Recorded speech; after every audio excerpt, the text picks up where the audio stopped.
Welcome to our Rolemaster Actual play session.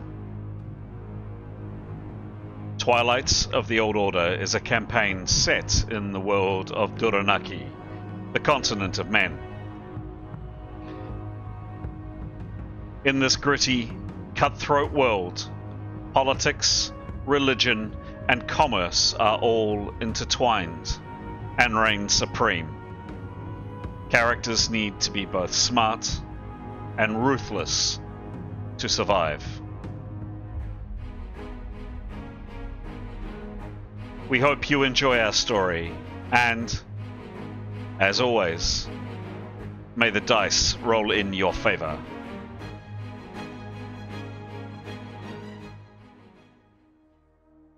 This is episode 102 of Twilight of the Old Order. The Twilight Party have arrived in the free city of Jebai and are planning what to do next. The story resumes with the party having thwarted an assassination attempt on a wealthy, albeit distasteful, fellow guest the previous night at the Grand Bazaar Lodge.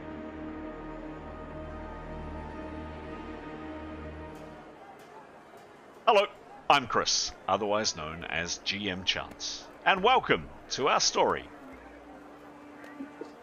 On screen are the characters that will delight and enchant us tonight with their antics. These are our players. These are our heroes, the stars of the show. In a second or two, I'm going to ask the players of those characters to introduce their characters to us and answer a character development question. Before I do, three very quick comments from myself.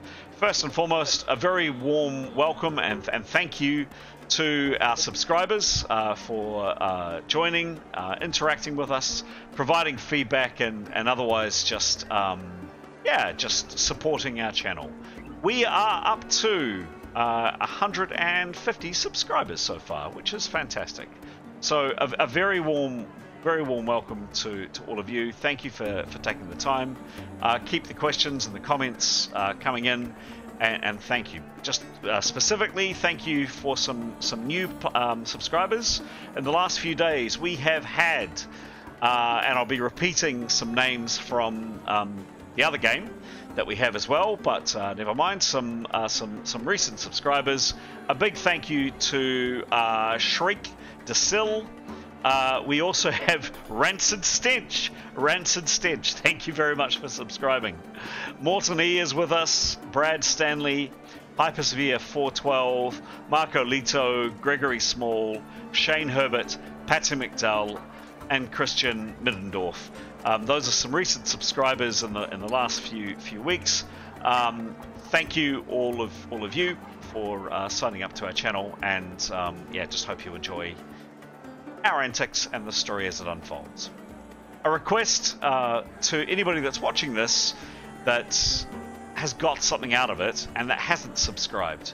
You know, if you find yourself enjoying the story, you find yourself laughing, you find that you learn something out of it, either as a gamer, as a player, or as a GM, would really appreciate a second or two of your time to click the wee subscribe button down below, or at the very least tick a like.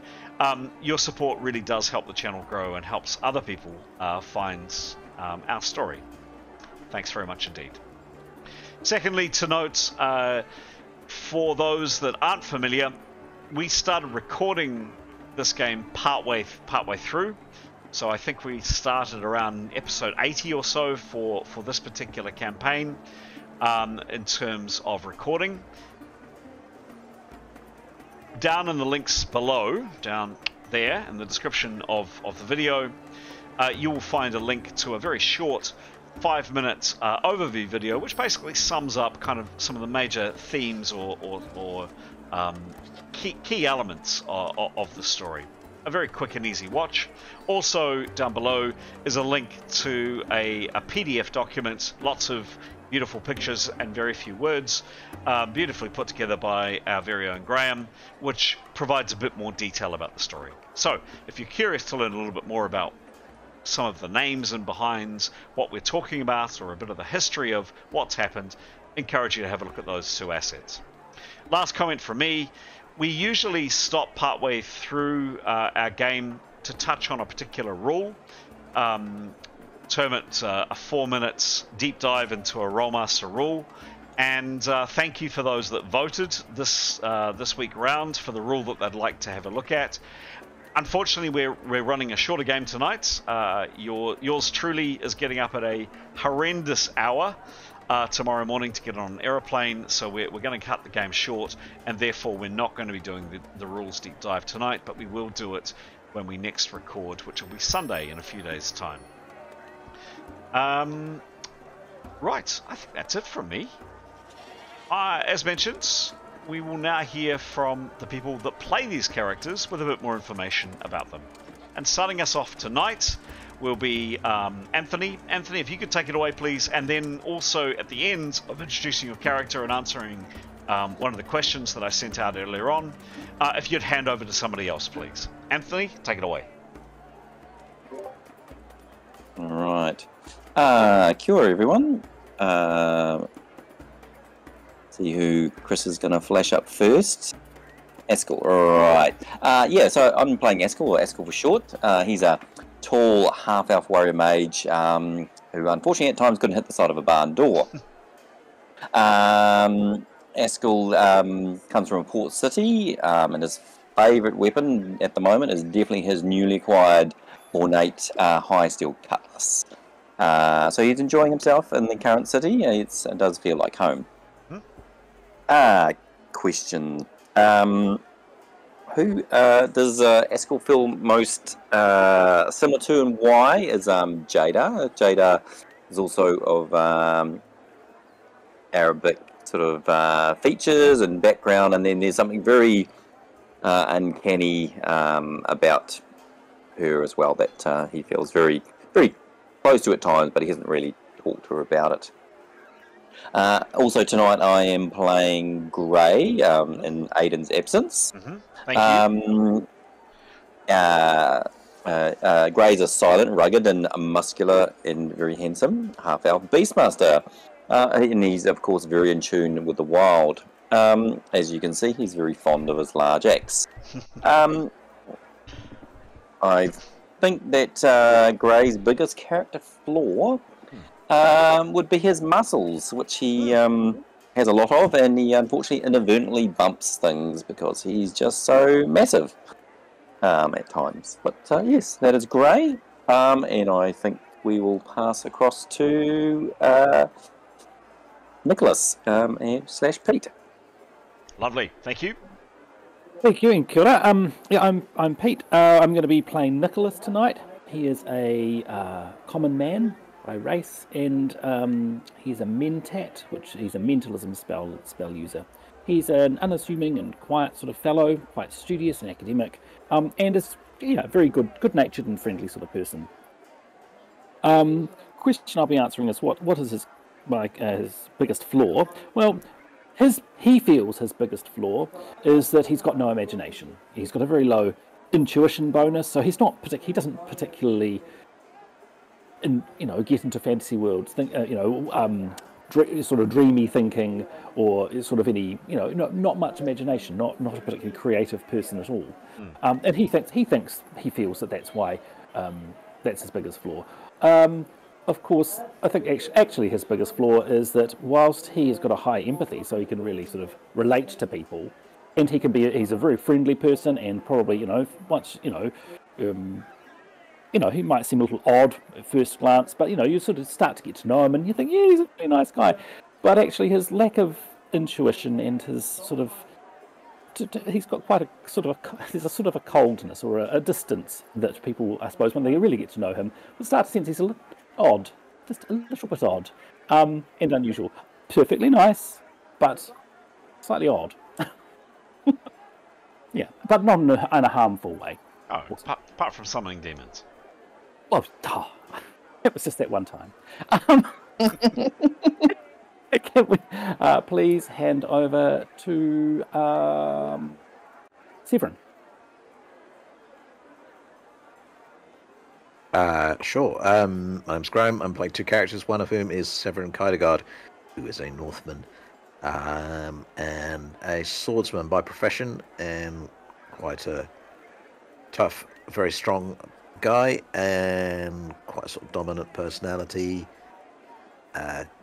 Always has something to say, and is very charismatic when he wants to be too. In terms of questions, broadly, I don't think. Actually, I think when it comes to Twilight Party, our characters are all very different. Actually, they're all quite distinct, I think. But to answer his biggest flaws, I would say that he has very high expectations of other people in the party, and he has a tendency at times to lecture. So yes, that can be rather annoying, I think, to other party members. The other character I'm playing is Tenya Anastasia. She is a wood elf, and she is a hunter by profession.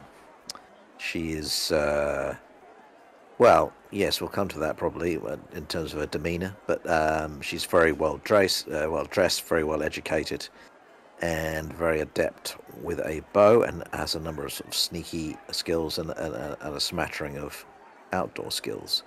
In terms of her foible, she is, we were speaking about this earlier, she's snobbish, she's aloof, she's spiky, she doesn't find it easy to connect with people, although she's kind of found a place in the party. She's, just a bit of a difficult person to get along with, really. She's, if things don't go away, she might probably smoulder for about a couple of hours, and she's reserved, so she's not a straightforward person by any means. But, she's had a few things gone wrong in her life, and it's just the way she is. Excellent. Thank you very much.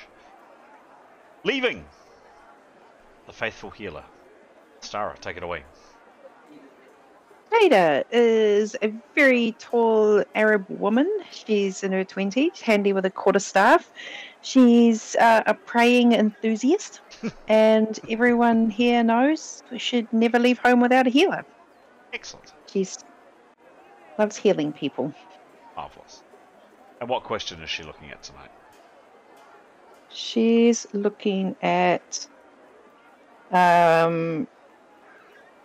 just two. Her character's biggest flaw is that she's a total martyr and she's very quiet.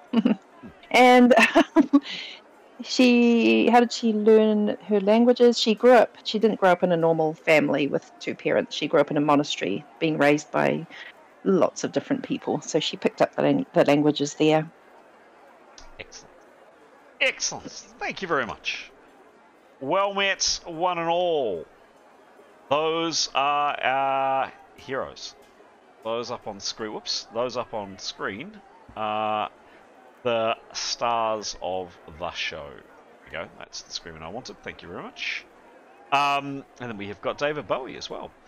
Fantastic. So, those are our heroes tonight. Well introduced, guys. Thank you very much indeed.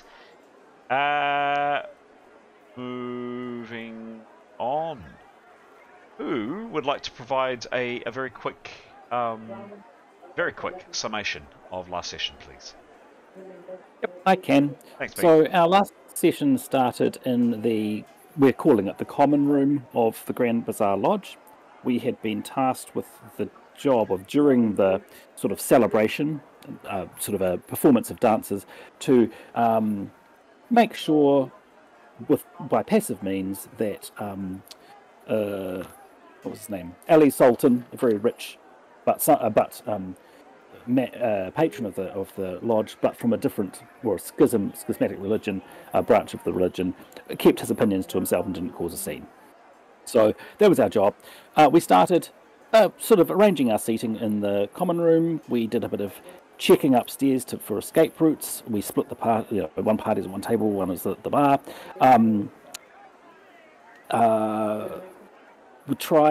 Nicholas tried his spells to make him, this guy Ali Sultan, feel guilty about his past behaviour. Didn't seem to have much effect, but we sort of went with it. The dance started with an amazing and entrancing performance. Quite amazing. Sort of part way through, our target, the fellow, seemed to want to get up to leave, and he seemed to be leaving in a peaceful enough manner. It wasn't making the scene that we feared, so perhaps we were successful there. Who knows? But just as he's getting up to leave, people there were certain, I think three people made a move and were shouting and clearly intent on harming him. Askell jumped in to defend him, as did the Ali Sultan's bodyguards, as did Tanya moved to assist as well, and another person, and they were intercepted, but another person rose and attacked afterwards and managed to sort of pin him down and do quite some damage. Luckily, Tanya intervened and I think dispatched that assailant eventually, but not before he was mortally wounded, basically, well, gravely wounded. Jada stepped in and managed to heal him as the fight was resolved. I mean, the attackers didn't really stand much of a chance. It was a suicide mission, I'm assuming.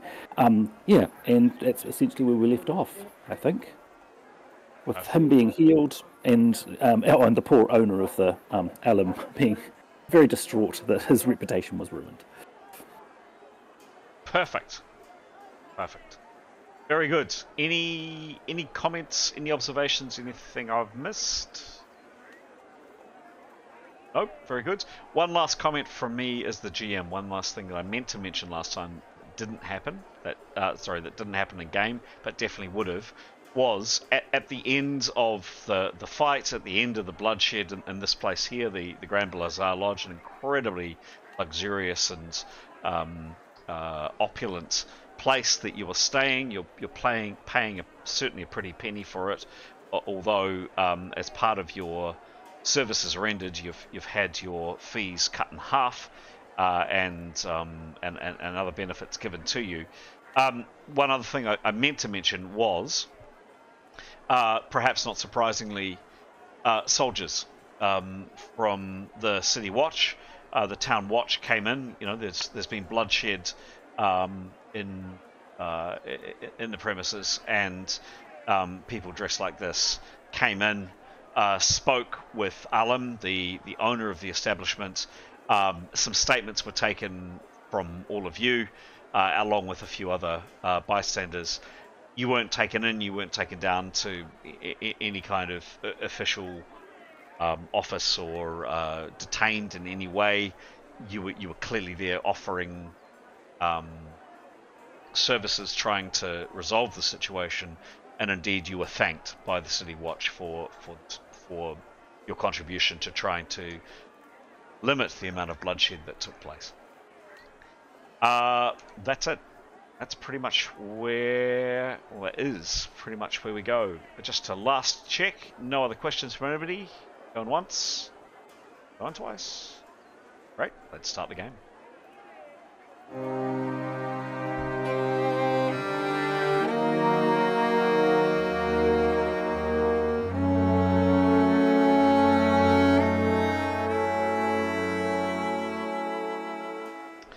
So we begin this session.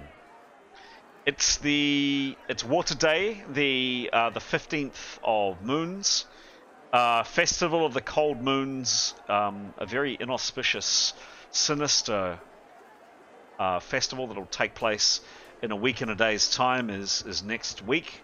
It's coming up towards the end of the year. There's one more month until year's end. But it's the 15th today. You wake in your very, very sumptuous surroundings at the Grand Bazaar Lodge. And as mentioned at the close of last session, something unusual on this occasion. It's not raining.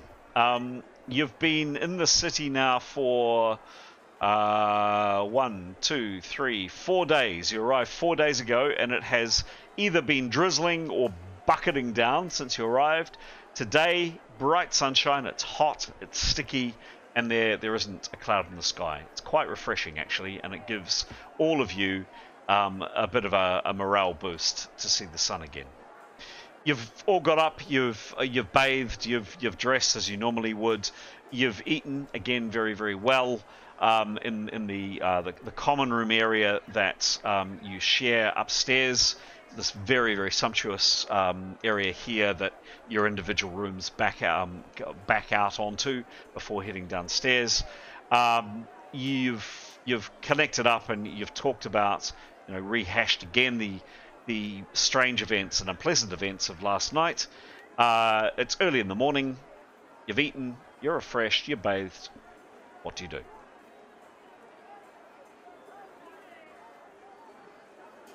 Nothing. There's deathly silence for the party. You decide to go back to bed. Yeah, yeah, stretching. Yep. Yoga, perhaps. Did when we packed up the night before, what was the response from the I can't remember his name. Silent, what's his name?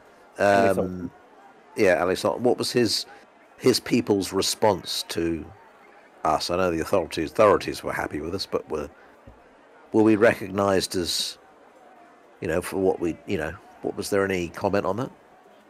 Ali Sultan himself received a pretty serious injury, a couple of them, from this attacker, the one that kind of leapt out from the side. Quite a bad side injury that was bleeding heavily, and Jadar was able to stem the blood loss, and also a couple of defensive wounds on him. He was fair to say in a pretty bad way. And you're unsure how much he was able to take in. He was kind of bundled out the door by his two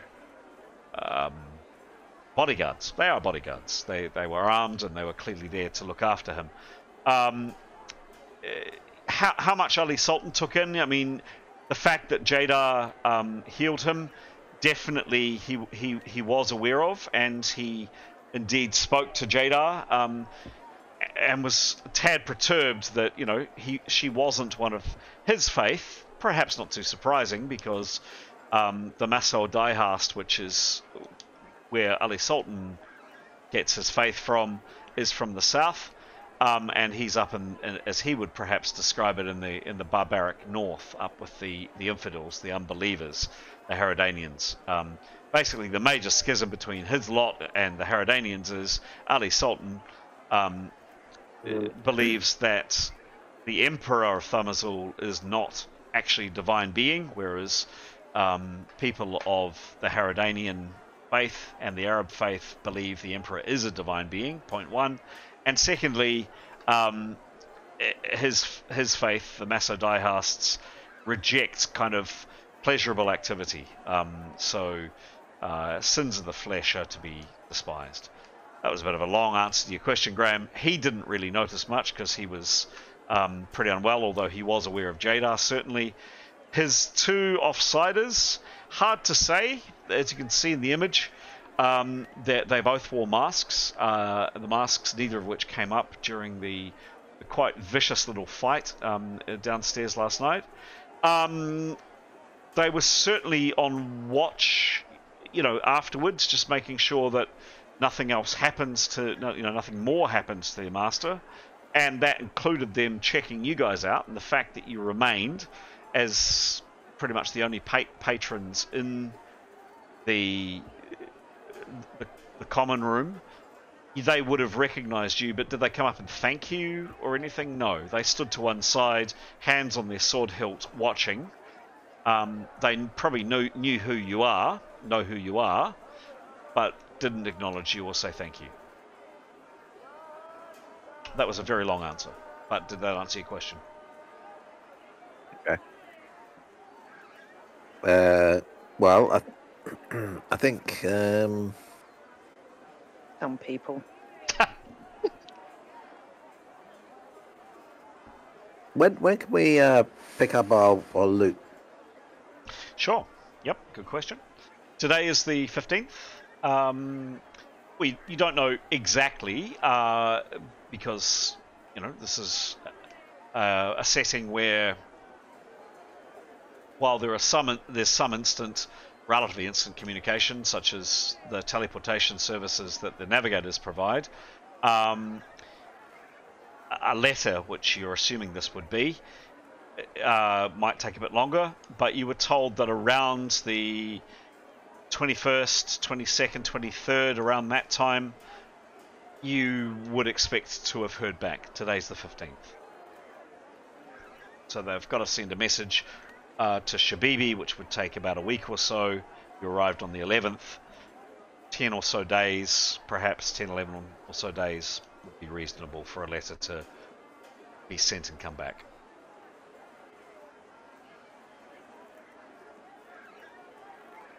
Right. What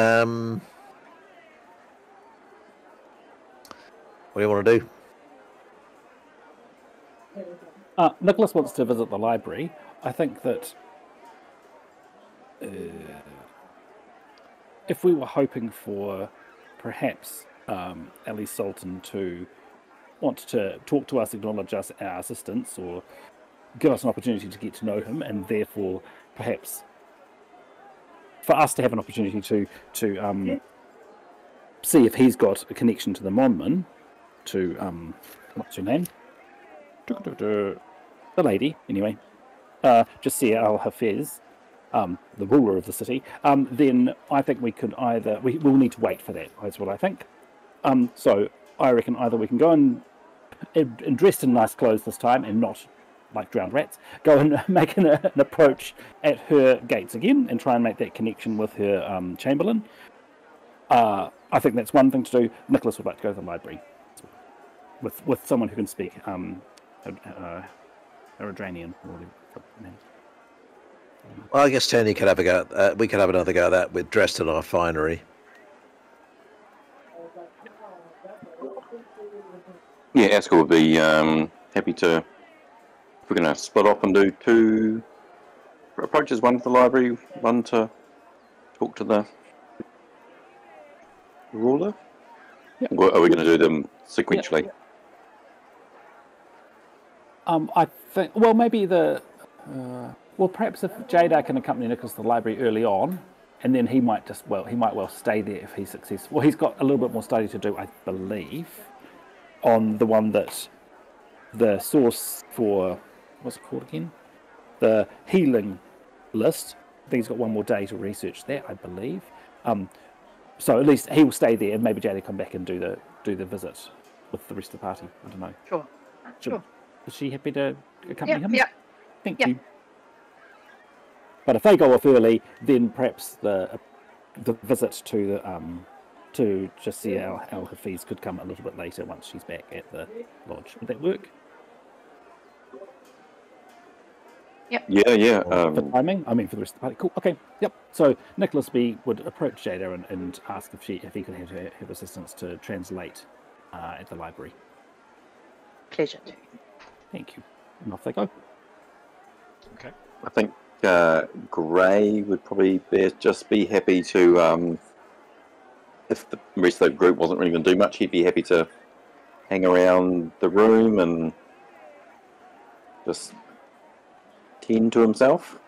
And the hawk, this mysterious hawk that he has, Ningwin, that's Yeah. probably eats dormice or something in the room. Yes. Okay. Yeah. Okay, that's what Gray's doing. What do others do, please? So let's say Nicholas and Jadar, no problem. You head off. General rule of thumb that I say that if you're in a city, and particularly if you can speak the local language, you can generally find your way around relatively well. You've already done this several times, Nicholas, as well.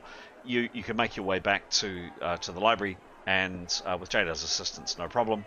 This place doesn't seem especially. There are the occasional drunks and ruffians around, but you haven't really come across particularly seedy or dodgy areas. There doesn't appear to be a lot of crime that you've seen. The streets are relatively clean. There are relatively few beggars, and the city watch are out and about. Relatively safe. Certainly, you feel safer here than other cities that you visited. So Jada, you and Nicholas head off to the library. and occupy yourselves for the morning doing that. As a general rule of thumb, the kind of activities like this generally fall into kind of 4-hour blocks. So if you go out, for example, gathering herbs, typically is a 4-hour process. You go out foraging, typically it's 4 hours. The same for studying. It just kind of breaks up the day roughly into an 8-hour day of activity, and half of that you spend at the library. Other characters. Nicholas was wanting to ask if they ask Jada to check if they've got 2 other sources. If he can find that they've got 2 other spell lists, basically. Okay. What's the purpose of asking Jada to come with him? I see. Yep. What are the 2 lists, please, Pete? So one is another prosaic list. It's called Gourmet Mastery, and he's hoping to have it in Westron or Thebronic. Okay. Very unlikely they don't have prosaic. Prosaic being the most common type of list. Yep. So yes, there is access to that list. Again, with prosaic lists, just to describe a little bit, these are typically lists that are exactly as I say, prosaic, relatively run-of-the-mill. You'd see in a number of these, particularly larger cities, maybe smaller rural places not so common. You would see quite a few people using magic, mending fishing nets, cleaning, for example, using incantations or using spells, and a lot of these would be prosaic lists. So commonly found, many people would use them. A lot of people don't really kind of necessarily consider them magic per se. It's just kind of how the world works, but they require some study, but they're not dangerous or particularly threatening, so they're pretty commonly found. And yes, indeed, they do have it. Now, the issue is, however, you are after languages that aren't necessarily that commonly spoken or found here. Let's find out.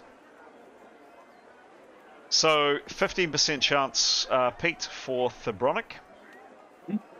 Exclamation mark R space D100. No joy on that, I'm sorry.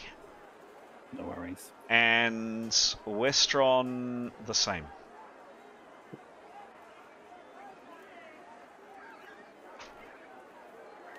No. Okay. Sorry. So no yes, worries.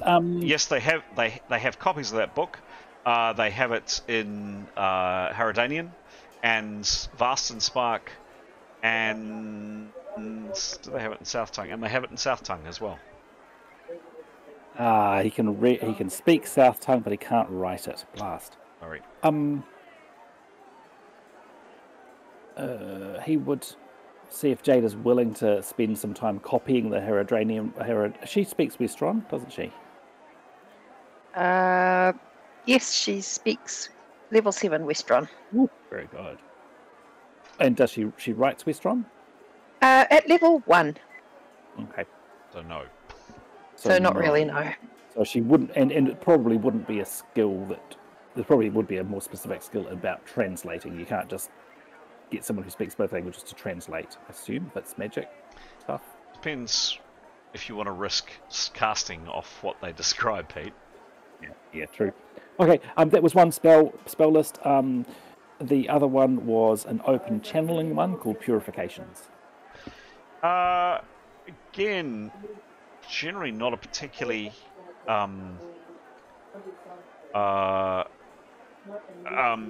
controversial list. There is, however, 25% chance that they have this. Exclamation mark space D100. They do. Whoa! Yeah, man. They do. Again, small chance that they have it in your language. Exclamation mark RD100. Nope. For the first one. Exclamation mark space RD100. Oh, sorry. No worries. No worries. So Nicholas has got one more day to study the healing one. So he'll that's what he intends to do for the day. Sure. If Jada wants to stick around, that's nice. But and copy the. I assume they've got purifications in Herodanian. Yes, Herodanian. Yes. If she wouldn't mind. Oh, it's the same problem. No, Herodanian, I'm 8 and 8, spoken written.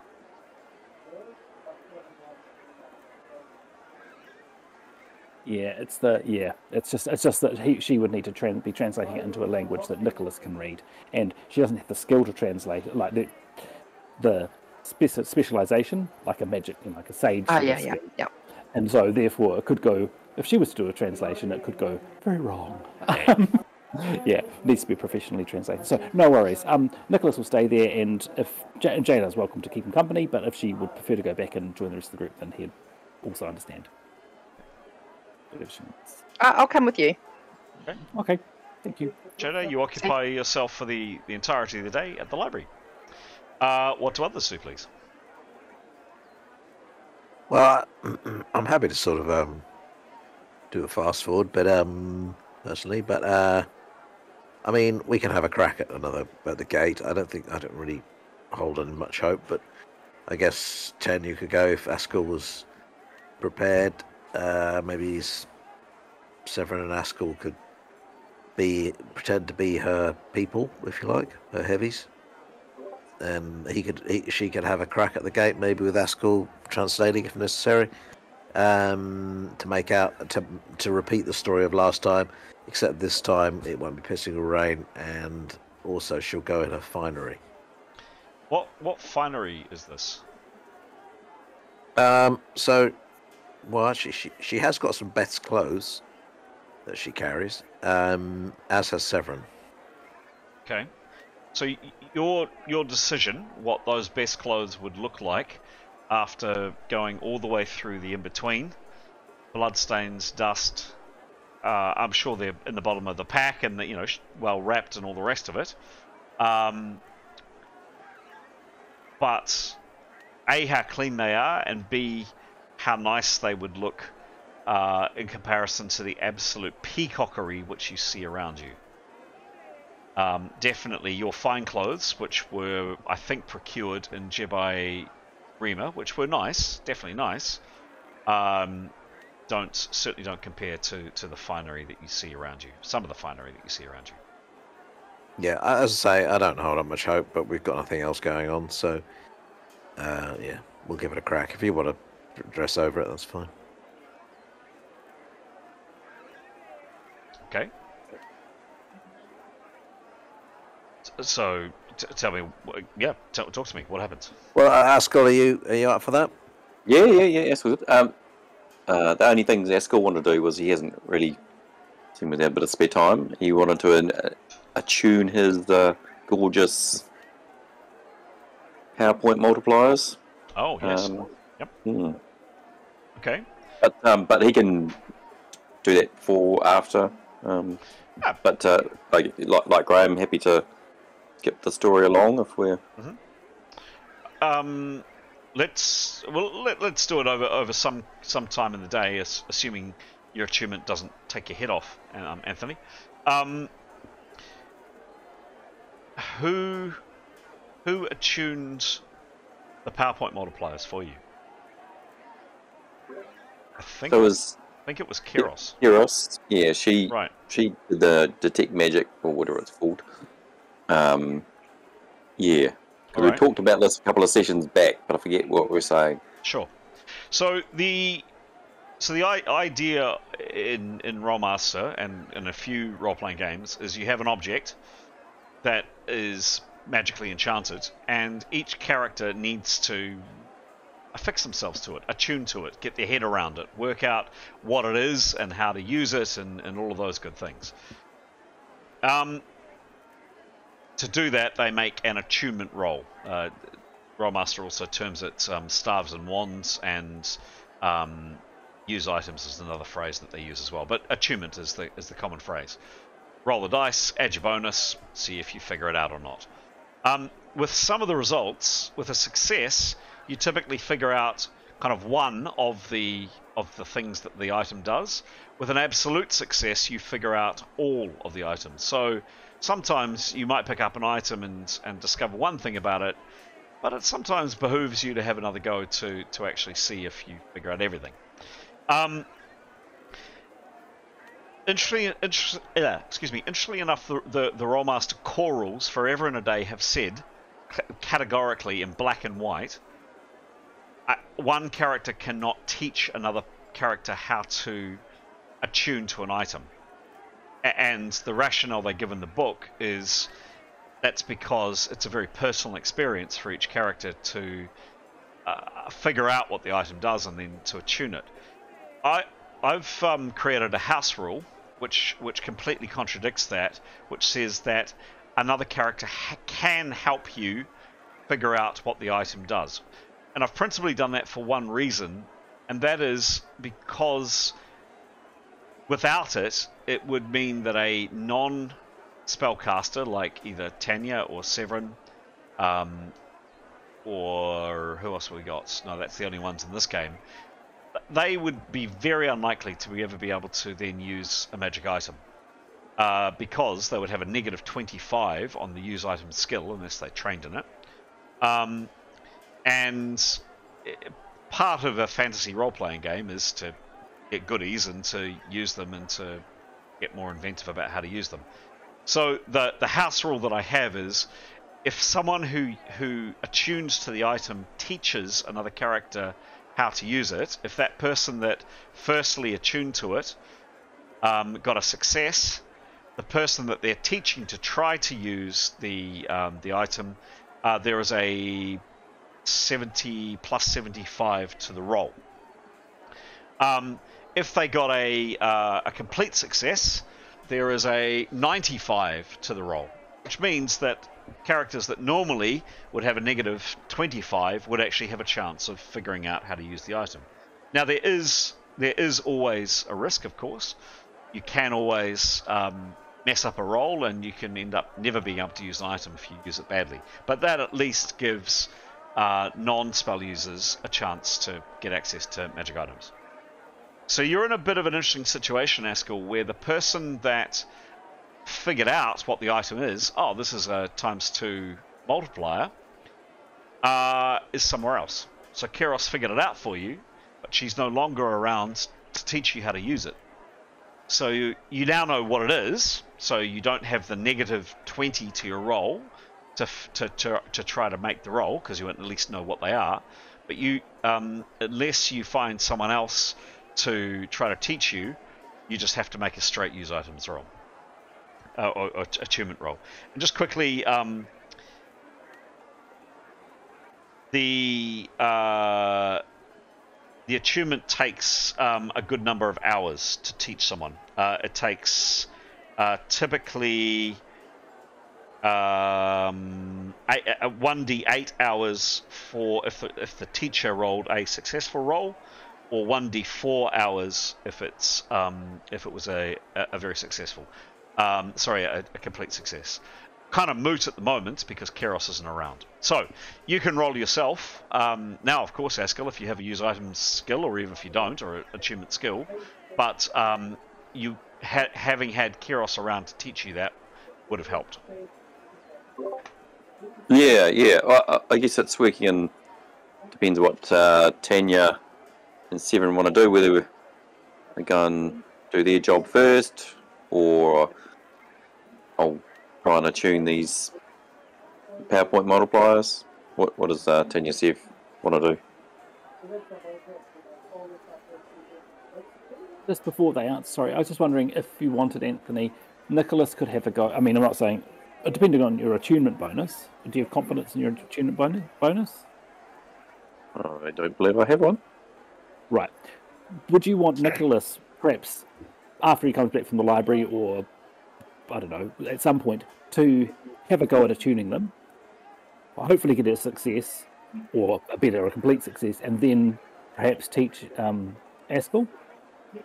Yeah, that sounds alright. definitely willing to do that. Just because he's got a plus 50, which isn't, not nowhere near as good as Kairos. But also, if he fails, because the failure I think on a bad attunement can be that you can't have another go at attuning until you go up a level. Or That's ever. one of the failures. No. Or Yeah. So one of the failures is, yes, indeed, till another level. Yeah. If you mess it up badly enough, you'll never be able to use the item ever. Oh, yeah. I mean, and I think that Asker would have known Nicholas is more than happy to help with any magical items if that's what you'd like to do to try and reduce that risk. And as we're here for a few more days, I think we will have time to do that maybe. Yeah. Sounds good. Yeah. Cool. So yeah, perhaps Askell, Sev, and Tanya will. Tanya's got her clothes or outfit sorted. Okay. So talk me through it, guys. Give me some narration. Give me something to work with. What happens? Repeating what we did before, really. Go up to the gates, ask to speak to whoever's in charge, and speak about name check the Chancellor guy, and say you've travelled from Jabarima, you're emissary of, and she'll give a family who's close to her own, but not actually her own. There's someone who's well known in Jabarima, and who suggested they connect with the said Chancellor. How might she go about Chamberlain? Sorry. How might she arrange an appointment with him? Okay. All right. She's polite, like him. Sure. Okay. And so you've described you're wearing, the garments that you've kind of hauled out of your bottom of your pack and kind of dusted the blood and the grime and the other bits and bits. Well, I mean, look, if they're tatty, she won't do it. If she hasn't laundered her clothes, she'll do it another day, and she'll launder her clothes today. Okay. That's fine. Yeah. I mean, either way. Okay. So they could definitely use it clean. I guess the observation I'm making is they are of a and I'm telling you this because Tanya has eyes in her head. I'm not asking for any perception rolls here. This is just what you're seeing. There is certainly a standard of dress and a quality of tailoring that is certainly different in this city, and pretty higher than probably Jabarima, and certainly higher than the, frankly, relatively unsophisticated Jebai Malbeth, where Tanya's from. The clothes that you've got in your pack are serviceable and would have done you just fine in Jabarima. They could certainly do with a clean, which you're going to do today. You can get them laundered, sure. Yeah, the fanciness, they were bought off the rack, I believe, in Jabarima. They're fine, but they're not perhaps as gorgeous as other clothes are here. But yep, so for the remainder of the day, Tanya, you arrange with staff around the Grand Bazaar to get your clothes cleaned and pressed. There's no charge for services rendered last night. The staff in this establishment, kind of hold all of you with a bit of awe, frankly, with what you managed to do last night. You and Ali Sultan's bodyguards. And certainly there's no charge for it. So you put your clothes in, you ask them to be returned either later in the day or tomorrow. What do you do with the remainder of the time, guys? Or do we want to just move things on and just say you rest for the rest of the day, if nothing else? I'm all for fast forwarding, yeah. Cool, alright. Nicholas that evening would do the attunement. Yeah, give me a roll. It suits. So, Sorry. So there's normally a negative 20, because if you don't know what it does, you do. You've been told by Kairos what this does. Give me a roll, please. 53. 3 plus 54. 54.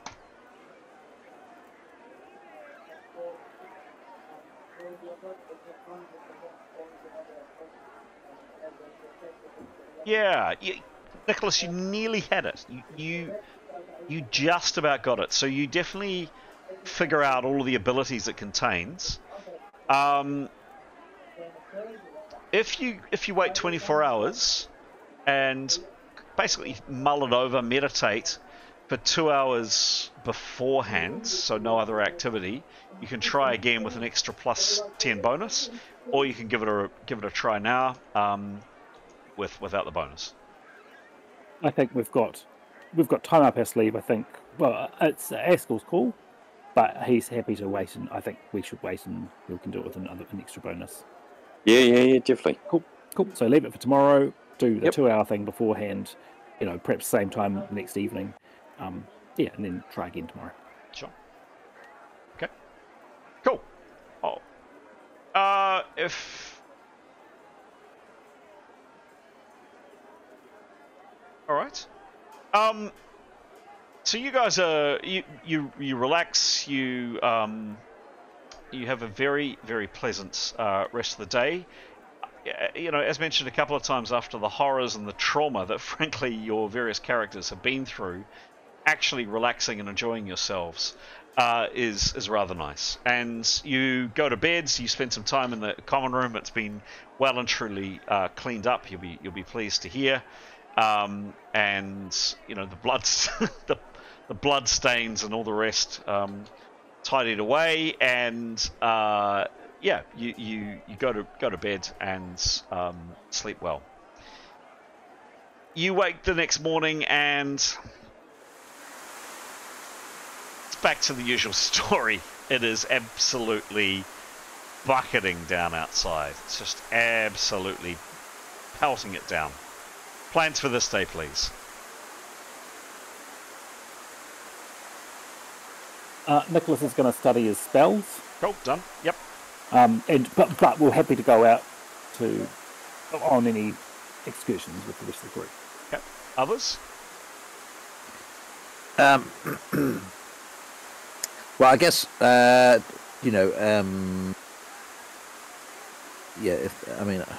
try again at the gate, or yes, and whenever the cash is ready. They're the two sort of things that I suppose my character's waiting for as a suitable opportunity to introduce themselves to the Chamberlain, so we can have a crack at that today. Okay. If with umbrellas. Okay. Has it been enough days that I can go and get the letter of introduction from that old Mulhi that saved my life? Yeah. Well, well, you'd been told. I think it was 3 days. Yeah, two or 3 days.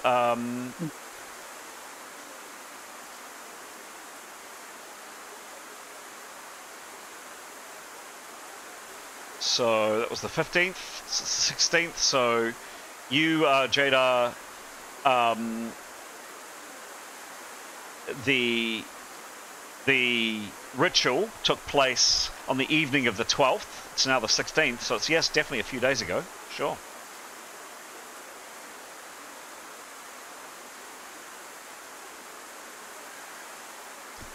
Anyone want to come with me? Can't Yeah, want to it's be good. around alone. Eskel's always up for a explore and a wander. Okay. Or it depends if we need to have someone who can speak Herodanian stay back with the rest of the group and split the language speakers. Otherwise, maybe. Nicholas is happy to tag along. He's always interested in other cultures if she wants company. Yeah, okay. You want to stay there and speak some Herodanian, Askel? Yeah. Oh, Grey will go along as a mixture of muscle. Ooh. After he's hung around with us in the room the previous day with Ningwin. Okay, sure. Great. So Grey, well, the characters just mentioned, head off that morning in the pouring rain back to the Ulea. What does Severin and Tanya do, please? The two remaining at the Grand Bazaar. I'll wait. We'll just wait for the others. Sure. Okay. Yep. Okay. So, yeah, you head off. Are there umbrellas in this world? Oh, it's a question I've never actually asked. Yeah, there would be some kind of... Presumably there'd be some kind of structure to keep you vaguely non-saturated, but you're probably ducking in and out of puddles, and it is absolutely bucketing down. But you do... you make it back to the Olea, just a couple of images just to refresh your memory, a street leading up to it, the courtyard, the actual building itself, covered is in the Al-Tumar faith and the sign principally of Kasan. You duck in to the Olea itself. A few people kind of view you with interest, Jadar, a number of the guards that were there, and a few of the religious scholars. Jadar's huge, she's absolutely massive. She certainly sticks out, so a few people seem to have spotted her. And also, generally when you have like massive clouds form over a place and a demon being sucked from you, that also tends to attract a bit of attention. So yeah, there are a few people, you do notice a few people kind of nudging each other and pointing in your direction. The four characters, Nicholas, Gray, Askell, and Jadar, head into the main area of the Olea, very fortunately under some cover. Within relatively short order, Jadar, you've alerted, between you and Askell, you've alerted someone that looks similar to this. Might be the same guy that you spoke to last time when you first came in. You're not sure. But within relatively short order, you see two familiar figures coming down to you, Jadar and Askell. Firstly, let's try it again. Tomari Ali and Tomari Ibrahim, the two very senior religious scholars and kind of right and left hand men of the Mulhi, the chief religious figure that helps heal you, Jadar. They come down. You don't think these men are particularly jolly by their disposition. Certainly Mulhi Ali is not smiling, but there's kind of a bit more warmth coming from Tomari Ibrahim, and he doesn't quite smile, but he comes up to you and takes you warmly by the hand, Jadar, and nods at Askell, kind of gives a slightly quizzical look at both Gray and Nicholas and shakes his head somewhat, but turns to you, Jadar, and says, "How are you, my child?" Well, good, except it seems people around here have never seen a big boned woman before. You did create quite a scene when you were here last time, young lady. Yes, that's true. So I'll just ask if the Mulhi is okay.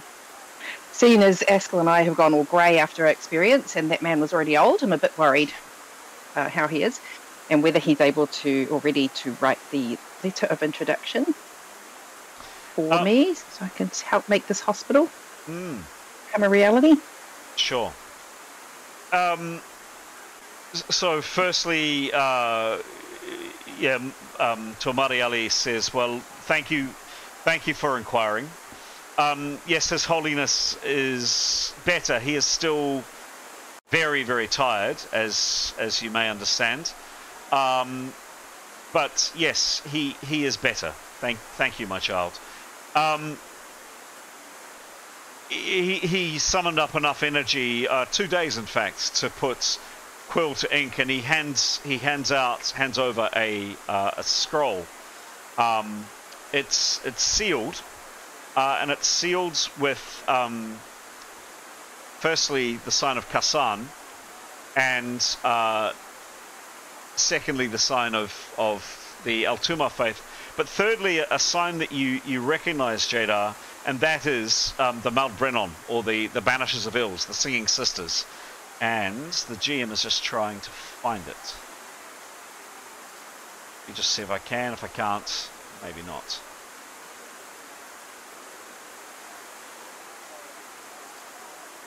No, doesn't look like I have it. Looks like I have it to hand. No, doesn't look as though I've got it. Damn, where did I put that? Anyway.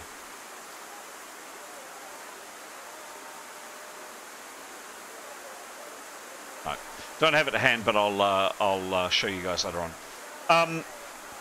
It's a green leaf, and certainly both Jadar and Askell, you instantly recognize it. So the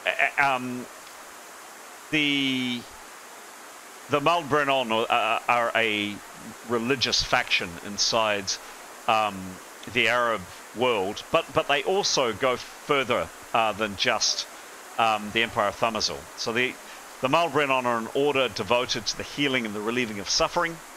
This is absolutely common knowledge, both in the Kingdom of Thumazil, but also more widely as well. They are beloved by many, many people.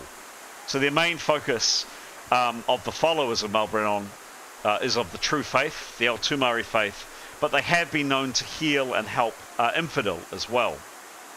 So known as the Singing Sisters, these women, and only women are permitted, will sing as they go about their healing duty.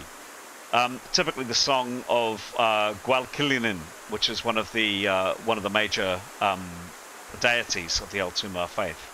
It's both a haunting yet a beautiful refrain. The Maldbrennon wear light green cloaks and long baggy shirts and tunics. The Maldbrennon believe that Gwalakul's wishes are for all to be healthy and happy, and it's the sacred sister's duty to rid the world of ills. It's well known to be a very wealthy organisation, as the Maldbrennon are very popular and beloved by all. So they're extremely well known. They would be the equivalent, in the same way that we would walk down the street and see the Red Cross. The Maldbrennon would be extremely familiar to anybody of the Altumar faith or from the Empire of Thumazil, and in the lands around Altumar, and these are the lands around Altumar, and even further afield, there will sometimes be clinics and hospitals that the Banisher of Ills, the Singing Sisters, will establish. They charge sometimes. Sometimes their services are for free, but they are considered a light and a very good thing in the world. Certainly, Askell, you know this. Jadar knows this, and there's a reasonable chance that probably Nicholas, you'd be familiar with them. Gray, less so. Severin and Tanya, perhaps not. They hand over, so Ibrahim hands over the letter, and he says, "Go in peace, my child.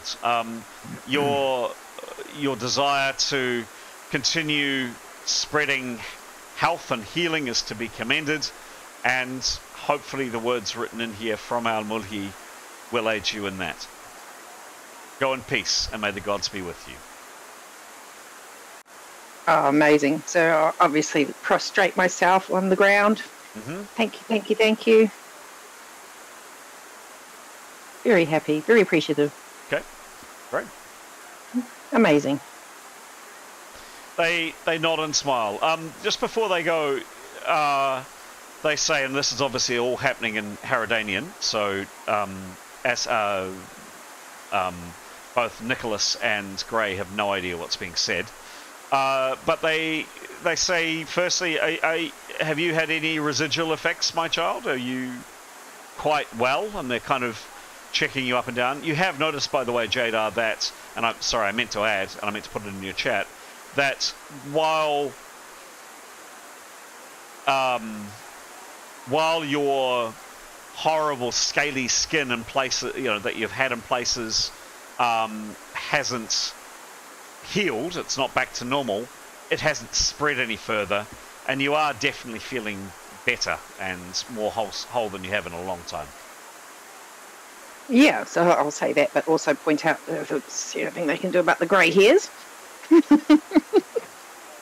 Sometimes, and they look both at Askel's, whose hair is now quite grey, and Jadar around their temples.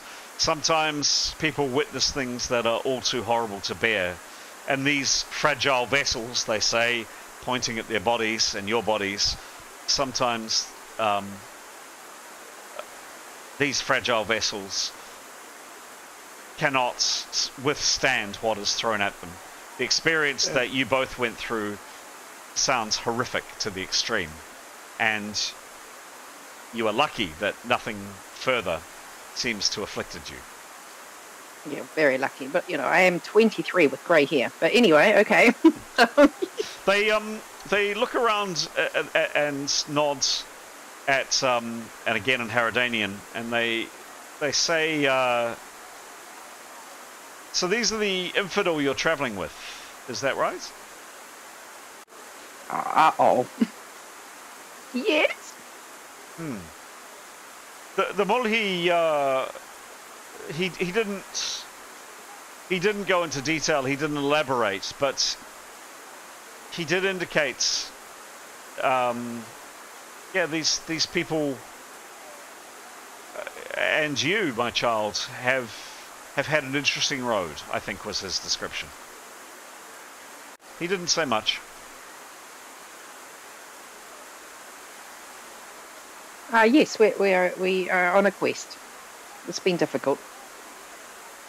Any chance of bringing them into the light and, making sure they live their lives in the light of the three?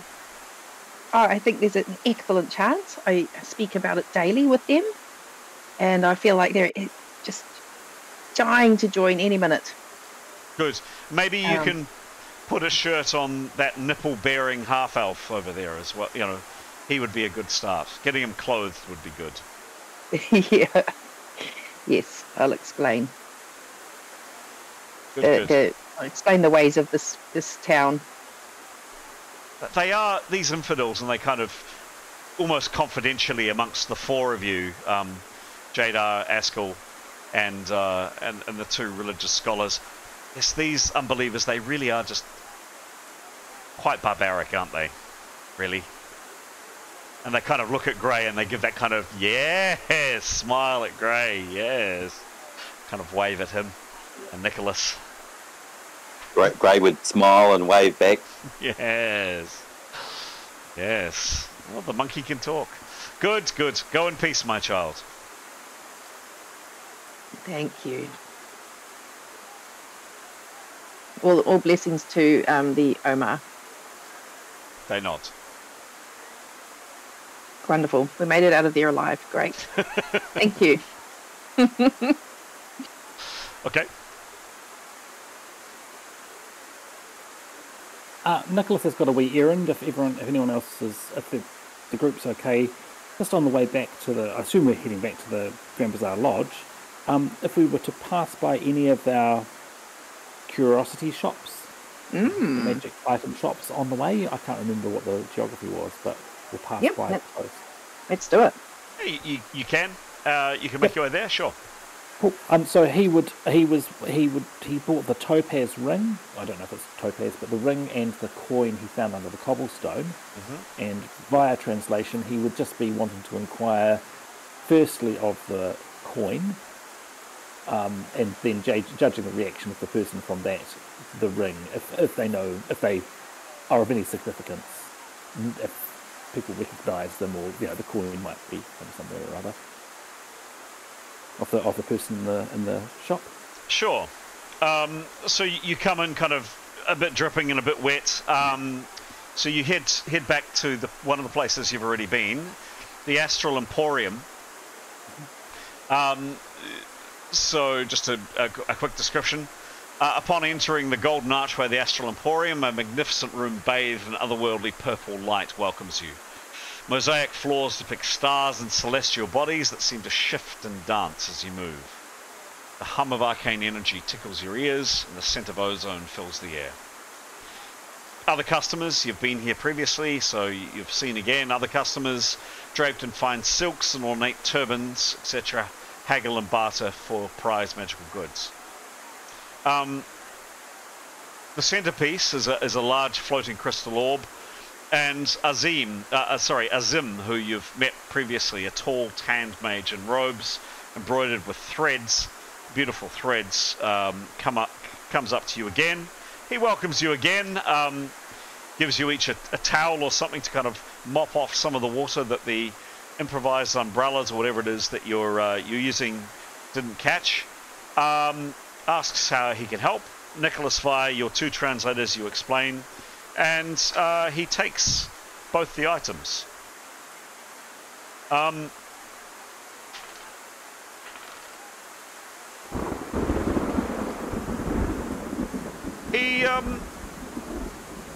He looks up and says, "Where did you find these?" So, to be clear, Nicholas was offering up the owl coin first before he shows the ring. Okay. Yep. He would just explain. He would explain where he found it. On a, he had been walking on the street and there was a loose cobble.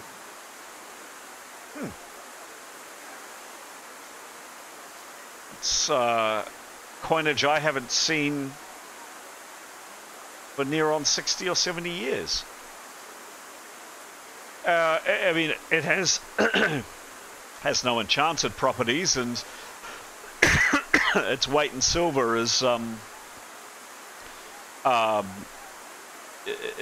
probably no more than a standard silver piece. But this is an old coin, very old coin. Dates back to the time of the E.M.E.R.P, when Tarek Nev was at its power. Yes. Those god-awful people living in the swamp to the south of the Sea of Cantana. It was destroyed 400 or 500 years ago, something like that, by the plagues of the undead and various other things. A long time ago now, but yeah, no, it's a standard of coinage from there. I haven't seen it or something similar for a long time. Most of their coinage was melted down. Most people wanted to forget the horrific times of that war and the devastation that it wrought right across northern Messenia and indeed parts of Cantana. So kind of traces of the E.M.E.R.P, Tarek Nev, the horrors that took place with the undead. Most of the coinage was melted down. I mean, I don't think it's got any particular value. Maybe some antiquities dealer might like it, but I don't think it's especially valuable. But interesting nonetheless. Yeah. He's not... Yeah, okay. Nicholas will then show him the ring.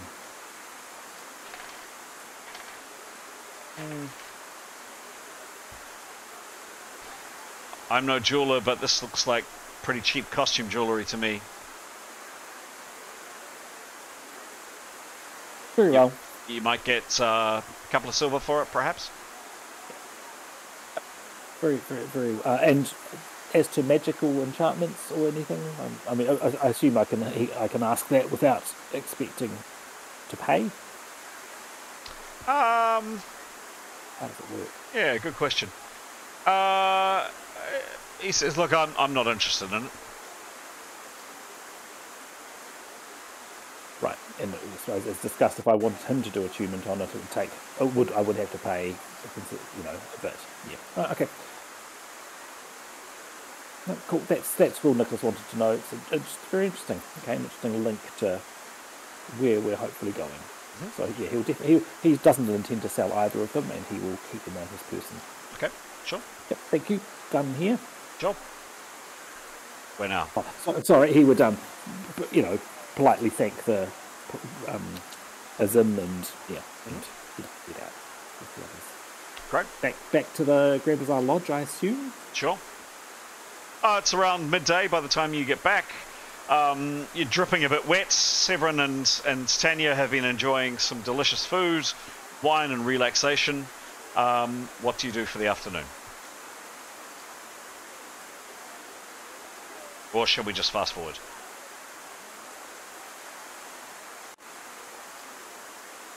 Happy to fast forward. Yeah, fast forward. We were going to hold off the visit until the rain stops, I guess.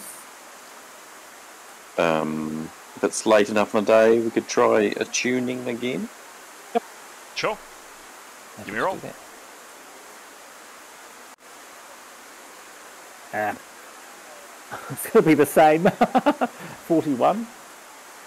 41 plus 10 plus 54 Correct. is bang on, exactly the same result. Should we try again tomorrow? Sounds good.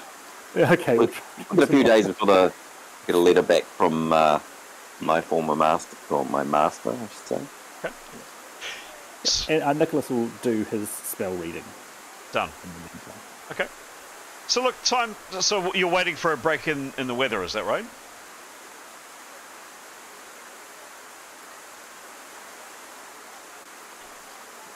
Okay. No answers. Yeah, sure. Yes. Okay. So,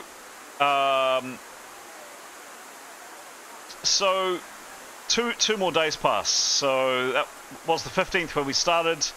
The 16th was the day just described. The 17th as well. An absolute gale blows up, and pounding rain, thunder, lightning, etc. Finally, on the 18th. So this is oops. Just a second. There we go. So 18th of Moons, Queen's Day. Miraculously, fantastically, wonderfully, the rain stops. So does the thunder. And for only the second time in the short time that you've been in the city, sunlight comes down. What do you do? Well, we'll have a crack. What I described earlier. So we'll go try our luck with the guard again. Okay. Pete, by this time, you've done as much study as required on that prosaic list. Awesome. Yeah. Did we get another attunement on the 17th? Sure. Give me a roll. Oh, 59? 59. All right. 59. That might have done it. Plus 10 plus 54. Success. Yay! Success. Huzzah. You learn one spell and ability in the item and what it contains. You may use it whenever you hold the item. You also learn what other spells and abilities it contains and what they are, and may make further rolls to use them. So yeah, success. They are just multipliers, correct? The earrings, the beautiful earrings. Could we see them again, Graham? Have you got them handy? That fantastic image. If you happen to have it on around, if you don't, no worries. Sure, Askell. You now know what it is. You now have a teacher, and it'll take you 1d8 hours. Where's the d8? You need it. You want me to roll that? No, I got it. 1d8. Takes you 3 hours for Nicholas to go over the process and the thinking about how to use them. But Askell, if you want to make a roll with a plus 75 to this, now it is modified by your negative 25. But plus, what are the two stats for attunement, please, Pete? Oh, I don't know. Yeah, this is where Graham's character sheet is bloody handy because it has all the stats. I do have them soon. Yeah. Just coming. I might be able to beat you to it.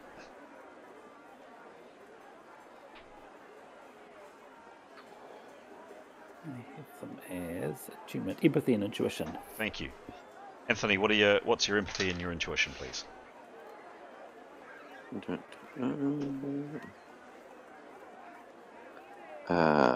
Empathy. Empathy is plus 14. Mm-hmm. And intuition is plus 2. 2 is 16, divided by 2 is 8. 25 minus 8 is you have a negative 17. So 75 minus 17 is you've got a plus 58 to this roll. Courtesy of Nicholas's tutelage. Give me a roll, please, with a plus 58. Alright. Come on. First roll of the day. 89. 89 plus 58. That is Success. a success! Give that man a prize. Fantastic. I feel more magical already. You do. Excellent, Askell. You now have the ability to double your power points. Magic. Thank you, Nicholas. That Welcome. is very, very handy. All right, so as repeated, Tanny, you get into your slightly dated, slightly marred, decent enough, or decent in your mind, clothes. You head up through the streets again in the direction of the painted house. The remainder of the party, who, if anybody comes along. Severin's going to come, and she's hoping that Askell will come, so he can help with the language.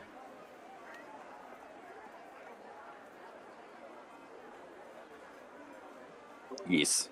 Yes, Askell will come along. Okay. Anybody else?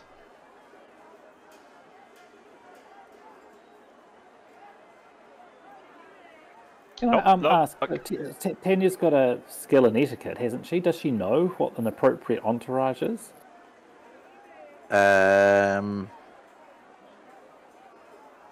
does he? Do anybody know what an appropriate entourage is? I guess you could roll it. Yep. Yeah, give me a roll. Yep.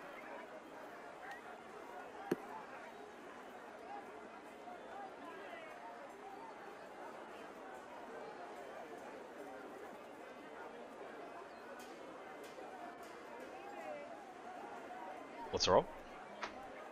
Having trouble. Getting there. There we are. 54.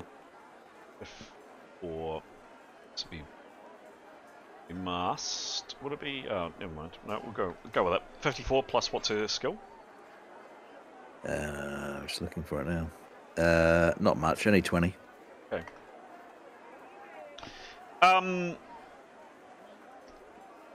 So this isn't diplomacy. This is local etiquette. This is how you would do things back. The appropriate way to do things back in your homeland, Jebai Mabeth. What you do, kind of just musing on it though, it wasn't a successful roll, but you do kind of pick up that, you know, there is that kind of old phrase that springs to mind with that roll, and it was courtesy of that roll, so thanks for suggesting it, Nicholas. Was that old phrase of when Bathsheba do what the Bathshebans do, and yeah, you are definitely mindful that you don't think, kind of an insight, a moment of insight, you think your clothes are subpar in comparison to what others are wearing around, particularly in that district. So walking around the very, very grand houses that you were walking around, you've only been there once before, admittedly, but the finery that and the style of which people dress here is very, very different, and a lot more silk, a lot more makeup for both men and women at times. and the strong kind of niggling doubt kind of comes into Tanya's mind. You think you're underdressed. All right, I'll buy some clothes. I didn't really want to. Tailored clothes. Yep. Nice clothes. Okay. No pressure. No, that's fine. Yep, okay, I'll do that. And Severin will as well. Okay, sure thing. So you end up going to. You ask around, and you end up heading to a place called the Golden Thread.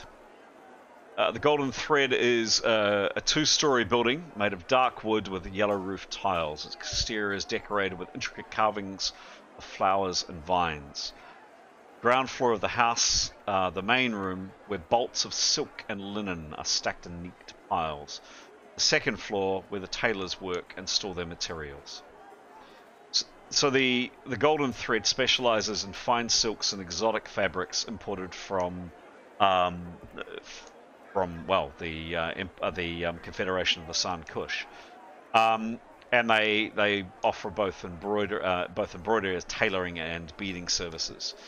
They make made-to-measure tailoring services. And they aren't at all cheap, but they're considered one of the best, if not the best, in the city. You'd be charged 10 times the price. No, more than that actually. 20 times the price of a normal garment. So whatever a shirt is, or whatever a gown is, times 20. Or the price that you're charged. The proprietor is Xu Li. She looks like this. And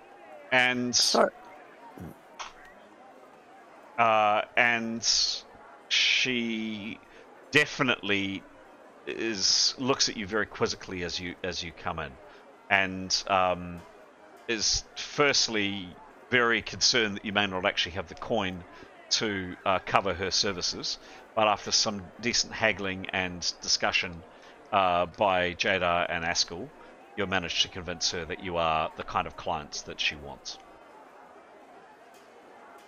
Okay. Sorry, when did you say our cash was coming in? We'd be accessing. It wasn't exact, but how far off are we from that now? Sure. 22 or 3 days? Still 2-3 days away. Okay. Well, she'll just, In terms of, sorry to interrupt. In terms of crafting, just a second. I've lost my thing. Where have I lost my thing? There we go. In terms of crafting, there is no small amount of demand for her services, and you'll need to wait at least 3 days for her to craft the clothes that you're after. All right. Okay. Okay. All right. Well, I'm not going to part with any cash because we may find out if we have some money between now and then, I guess. I'll make an appointment. Okay. But you make a made to measure, so today is, what did I say today was? The 18th. Yes, I did. Let's check that. Yes.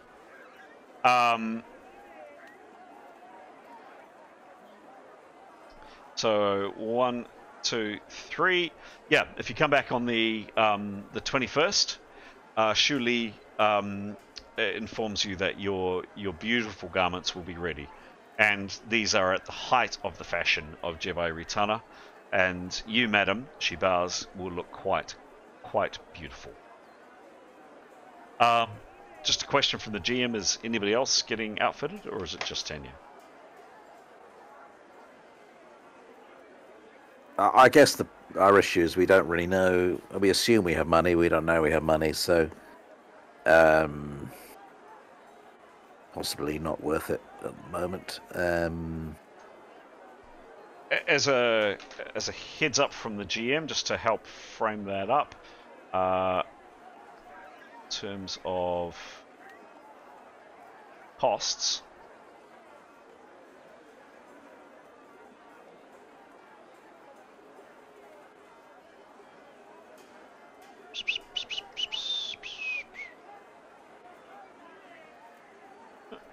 Just coming. Shopping and prices, here we go. So, accessories. So a shirt, like a standard city cost shirt, would normally cost you 3 bronze pieces times 20. 60 bronze, which is 6 silver for a shirt. Right. So not far off a gold for each shirt. So in terms of costly, your characters could afford it. I've done a quick calculation on the accessories price chart, and I'd calculate about 6 GP 2 silver for boots, cloak, pants, and shirt. Or one person. One person. 6 GP for one person. So, sorry to jump in, but Thanks, Pete. Very helpful. yeah. Boots, coat, pants, shirt, or equivalents. Yep, thereof. What do you think then, guys? Should just all get decked out? I think the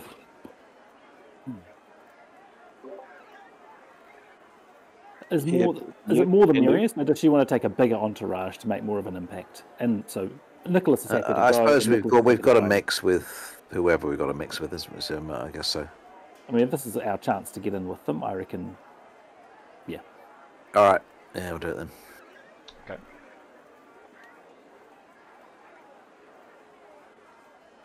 Okay. What was the final price, please, Pete? I'm saying 6 gold, 2 silver. 2 silver per person. Yeah. Cool. All right. Can you please each, as you tally up your XP, it doesn't look like thus far it's a particularly XP game, but can you please tally up that amount of money and minus it from the character sheet? So, what did you say it was again, Pete? I missed that. 6 gold, 2 silver. 6 gold, 2 silver. And is that everyone or just me? I can't.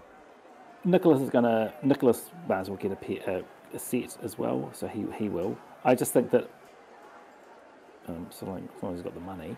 Yeah, I'm just opening that now. Yeah, we've got. Oh, So long as I'm going for the right experience tracking sheet, then we've got more than enough money. There might be a couple of. I think the person with the least money is Askell, but Nicholas can pay for his if that would be that suit. Yes, of course. Till he bought his new cutlass. True. I'll see you in there now, Pete. Yeah. Yeah. All right. Well, I'll delete that from my characters. Okay, so both Tanya, Severin, Nicholas, Askell. Making a call on Grey, yay, nay? I think so. Yeah.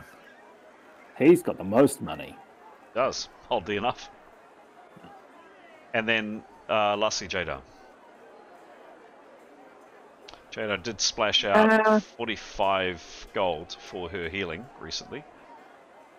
Yeah. Also, I like wearing my traditional robes. Yeah. Should I get dressed up though? Do you guys think I should? Probably. Okay, I think I'll do it. I think we're making a good. Okay, We want Rich. to make a bit of a show All right. to I'll give buy us a something go. that I reckon. very similar, hopefully, to what I'm wearing. If I have much money left. Yeah. All right. You are taken to Shuli's inner sanctum, and a number of, along with being handed a large amount of green tea to sip and enjoy, while you are swarmed all over by her minions, measuring you and poking you and prodding you, going over every inch. A number of you get slightest of pinpricks, and you choose some absolutely spectacular colours. Severin, in your opinion, this is just all nonsense. I mean, this is just Southern decadence at its absolute core. Effeminate Southerners dancing around in silk and painted faces. I mean, these were the kind of jokes that you and the boys in the common room used to laugh about all the time. And now you're being dolled up like a peacock. A very beautiful peacock. He quite likes that. I mean, he doesn't mind that, actually. So. True, no, that's true. He has always quite liked a bit of fancy, but this is fancy, and then there's real fancy. So you definitely get the sense that you are in the right hands, and Shuli does an amazing job at guiding you, tactfully suggesting that more appropriate clothing and garments that fits you. Yes, she's a very good salesperson. You're all in a relatively short order. You're all measured up. She doesn't, by the way, do the fittings herself. You're clearly not that important, and you're not spending that much money. But one of her underlings takes care of it for you. After being pinned and doled and all the rest, you've arranged to come back in 3 days' time and collect these garments. After that, it's around midday. What do you do? Then we need to find a hobby. I don't know. Not to belabor a point, Nicholas is. As we have the time, he's keen for a Herodanian speaker to come with him and find and explore other libraries, other places of learning for him to search out those 2 spells in Westron if possible. Don't need to role play it out or anything. Mm-hmm. If we could do a series of rolls later, and just if he lucks out, he lucks out. If he doesn't, he doesn't. Yeah, cool. And I think Severin and Tanya and whoever else would spend however many days scouring the entire city for interesting magic items. Done. Yep, and we can do that. The preference is to do that offline, and because I haven't. Sorry. Yeah. Yep. Yeah. Just I mean, just of interest to see what's there. Sure. Done. Okay. Well, you leave on this occasion in quite high spirits, and you are turning back in the direction of the Grand Bazaar, and. There's the buzz of the crowd around you, and you're all enjoying yourselves. And all of a sudden, something goes horribly wrong. You're walking through a quieter part of town. It's not quite as decrepit as it is on screen, or as it will be on screen in a second. But a group of men, 5 of them, and they're not locals by the looks of it. They're pretty scruffily dressed. They're clearly drinking. A number of them have got bottles in their hands. You see them. Some of the more perceptive amongst you see them kind of lounging against a wall, and they spot you coming up. And a couple of them start arguing amongst themselves. One shoves the other one, and one of these guys stumbles up and just breathing booze into your face, just starts yelling at both Askell and Grey. filthy fucking pointy-eared scum. We fucking hate your scum here. He's up in your face, stinking of booze, and clearly being aggressive. And his four mates behind him kind of cluster behind him and are not necessarily making a move yet, but they're kind of egging him on, pushing him forward, spitting and yelling. Some of the other bystanders are beginning to get out of the way. And right now we're going to take it into a map. Dun dun dun.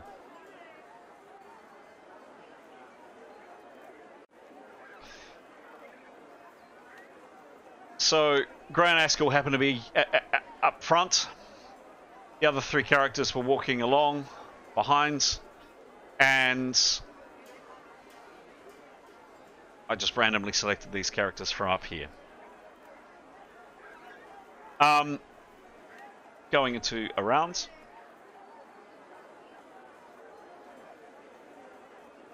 First off to act is Jadar. So as yet, this guy is up in Askel and Grey's face, yelling and effing him, blinding, speaking in Westron, kind of weirdly accented Westron, and kind of spitting and just generally being pretty horrible. These other two, there's just a closer look at them. That guy definitely appears local. These one, two, certainly these three here look as though they're northerners. Yeah, Jadar, you're first to act. You see this happening in front of you. What do you do? Prepare to be invisible. Okay, done. Prepare a spell. Cool. Askel, It's great being the healer. what do you do? Just a heads up. No sign of any weapons on these people. Yeah, I think Askel would be just trying to keep sort of calm composure. Just saying, go home. You've had a good night, friend. All day. Yeah, we mean you no trouble, and no trouble. Cool. Will come of you. Cool. And just sort of signal to Grey to come on, let's all go. Cool. Back off. Sure. Could you give me like an influence roll here? Just basically a kind of a presence check. Yep.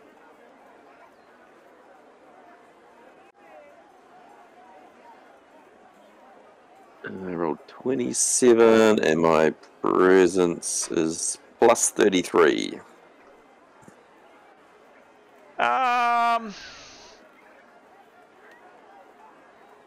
Yeah, look, he's just not interested in what Askel says here.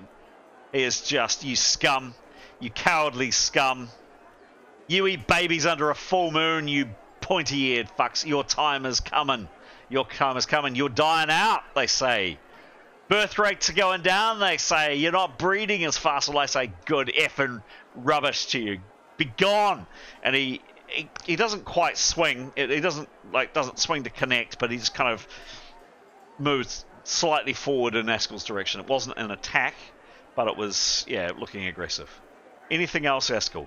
You've kind of tried to calm him down. He's not working out. That was probably about half your round. Anything else you're doing with the remainder of your round?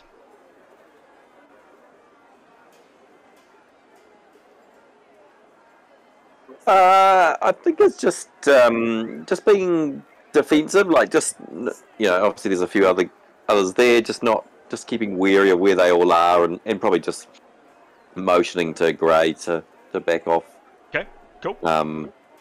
But a bit of a wink of, you know, like, but of, you know, yeah, and jumping into Grey's head, it would be he could tell we're not quite right.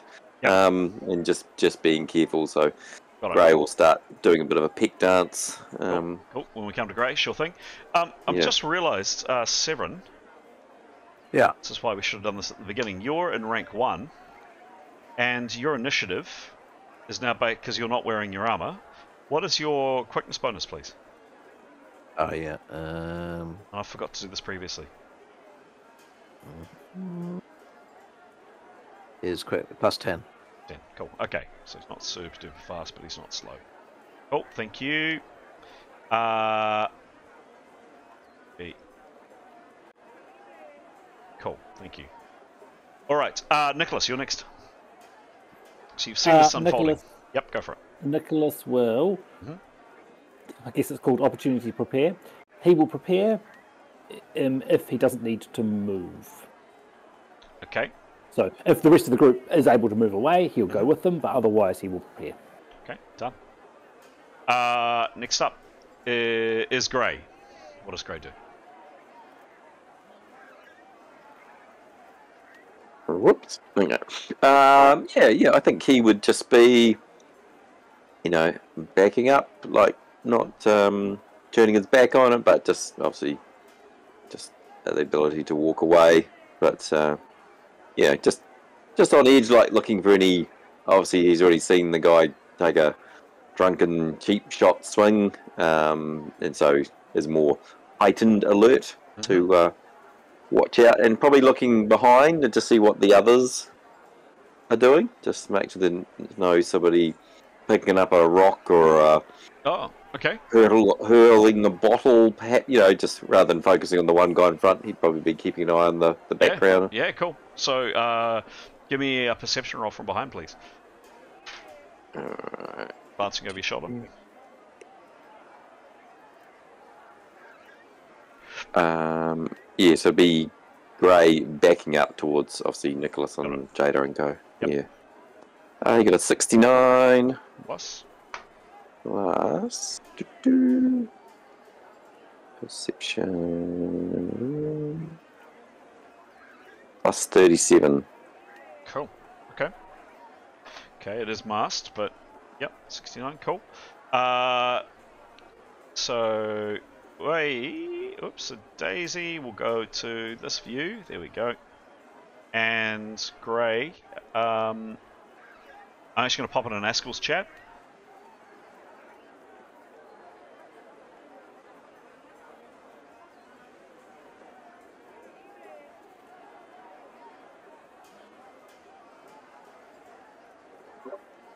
Coming. It's all good. Okay, with you now. Anything else from Grey? Going once. I guess he would just motion to Severin. Okay. And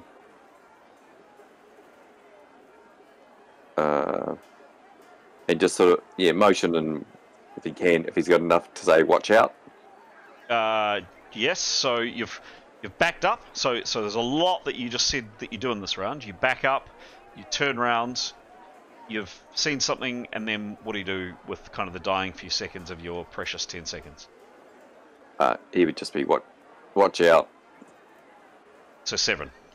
Yeah. Okay. Cool. All right. Done. So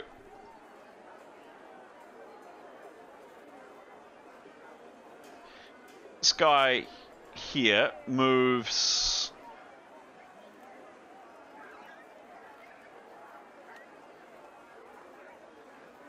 moves 15 foot up, kind of shoulders his way. He's a big man, very, very big man, and gets kind of right up into Grey's face. As Grey is backing up. He hasn't swung a punch yet, but he's kind of breathing kind of boozy breath all over Grey, kind of towering over Grey. He'd be kind of almost Jadar's height, but or not quite, but big man. And just, screening obscenities. They clearly don't like elves or half-elves here. I don't seem to have noticed Tanya at this point, by the way. He hasn't quite taken a swing yet.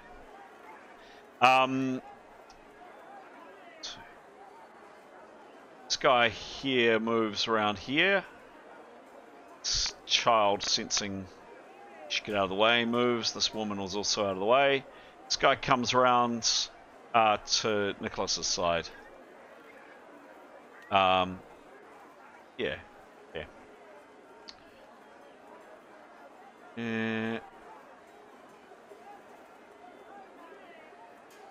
guy here comes up, and he's kind of less aggressive. He's just hanging. He's also a pretty big guy, Jadar. He comes up and he's just kind of loitering a bit against the wall. He's probably less aggressive. He's just kind of watching, but he's up and just kind of watching what's going on.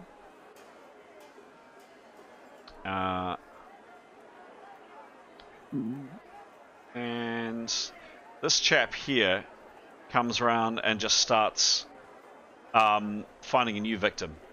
Tanya, just kind of yelling and screaming at Tanya. This guy here is drunk. He is stumbling. He is really quite unsteady on his feet. But he really takes a real active dislike in Tanya. Next up, Severin. I think he'll walk up to Tanya and take her arm and just walk on by. Okay. Okay. Off to the right if necessary. Cool. Just walk round them. Okay. So as you attempt to do so, these two here quite deliberately block your path. And each time you try to step to one side, they do the same. They haven't quite swung at you yet, but they are deliberately impeding your progress. Okay. Severin will start singing. Okay. Excellent. Can he sing? Well, I mean, he does sing quite often. He's not very good at it. But he's going to sing some Tama folk songs. Give me a roll. Does he have a singing skill? No. Okay. Give me a roll. 98. 98? Roll again.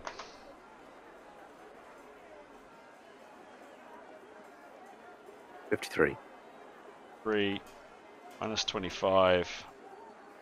Yeah, okay. Well, he starts belting out some songs. What's kind of the well, something upbeat. He might give it a bit of a jig.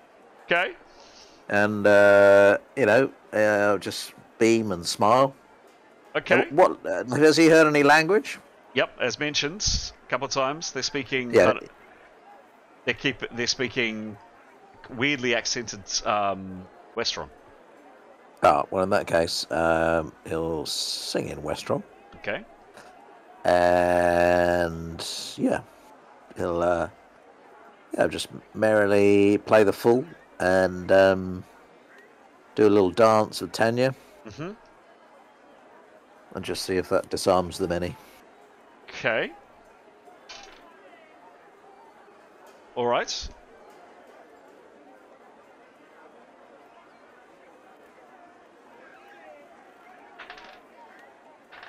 All right. Regret to say, that they kind of take a step back. They're interested in singing Westron. And you're singing well, which kind of gives them pause for thought, but they don't look any more friendly at this stage. They haven't. No one yet has actually swung a punch per se, but they're definitely, Severin's attempt to kind of jolly and lighten the mood, at least with these two, because they're right in his face, doesn't appear to have worked. But then again, they haven't actually acted violently yet, so maybe it has worked. It's about Severin's turn.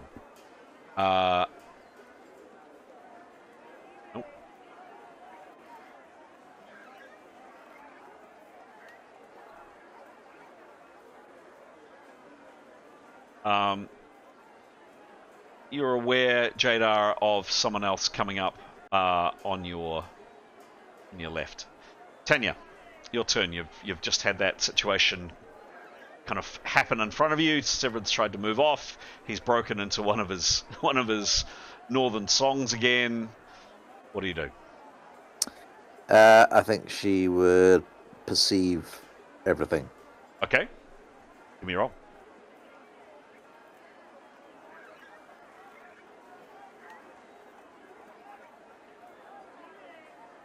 +57. or that may be a master course. But Yep. Second. Plus 77.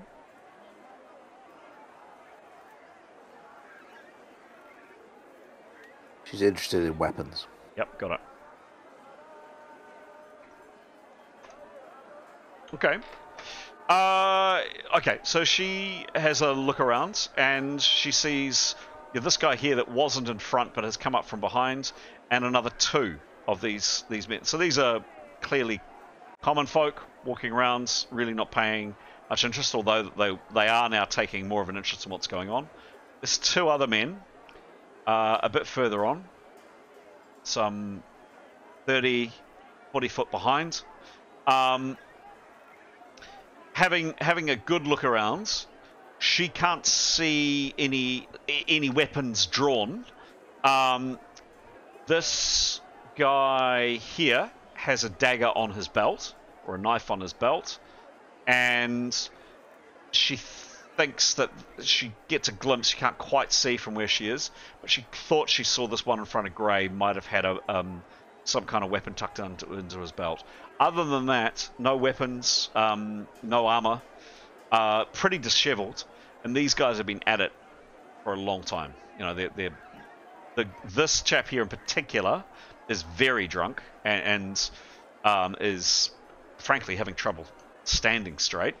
The others reek of alcohol, and are less, but are probably less intoxicated than he is. Of weapons, definitely one here, probably one here, she thinks. That's it. That was a 30% action for a really good look around. What else does she do? She's not going to look the two nearest her in the eye. She's just going to be aware of what they're doing, but with not looking at their eyes. Okay. Anything else? And she's ready to act, but so opportunity defend herself. Otherwise, impassive. Okay, cool. Done.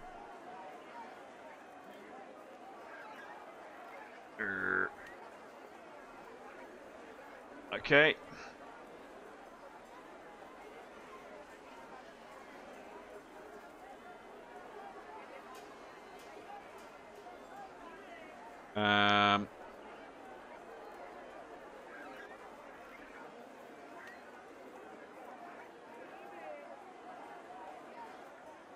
Okay, another person comes up here.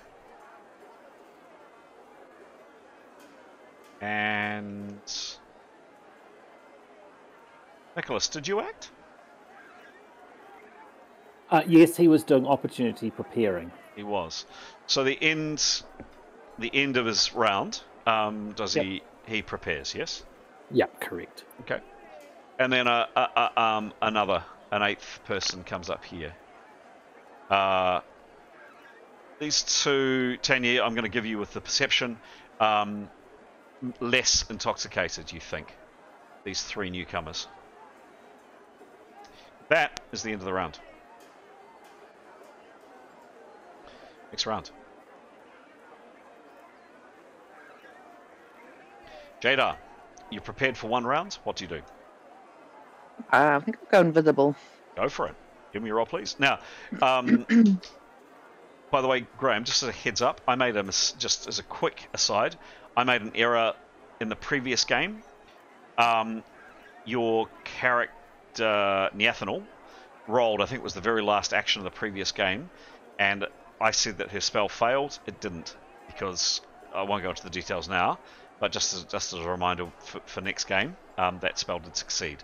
So Jada, you can make a roll. This roll is at negative, because you prepared one round. Negative 15. If you roll a 1 or a 2 or less, the spell fails. Give me a roll, please. 53. 53 minus 15. That was a 38. That is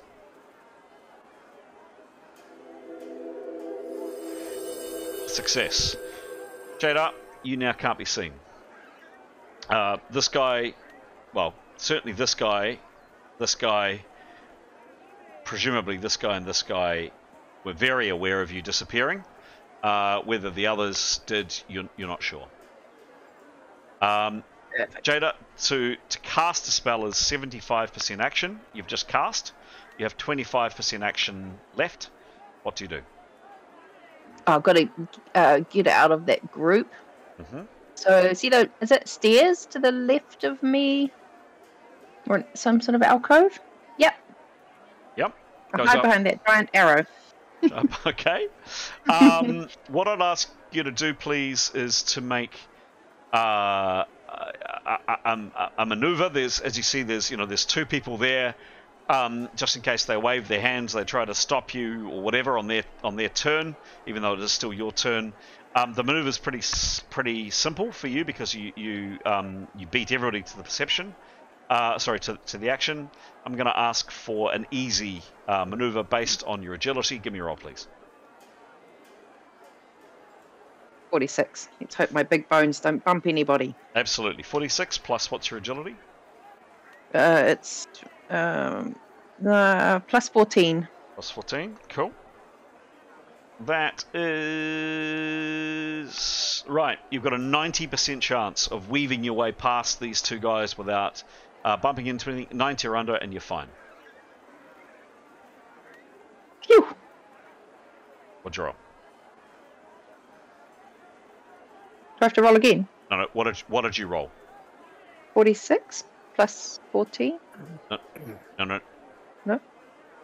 Do I roll again? No? No. You have to roll under 90 to avoid. 90 or under. Now, I rolled again. Yes. So you had a 90% chance of succeeding. 89. Ooh. 89! Oh. One off. Jada, you move. I'll actually move you a bit far out so you don't get tangled up. You and I, no one else knows Jada, but you and I know that Jada has moved into this little alleyway. So it's basically a small set of stairs that go inside a building into a small corridor, and at the end of the corridor there are stairs going upstairs. Nice one. Next up is Askell.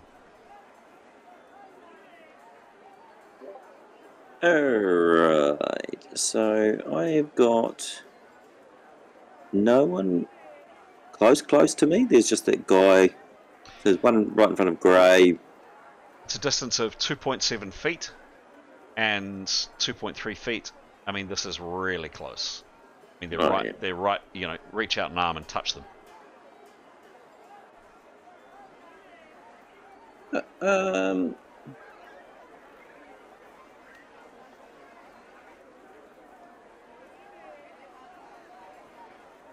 I think Askell would probably not retreat.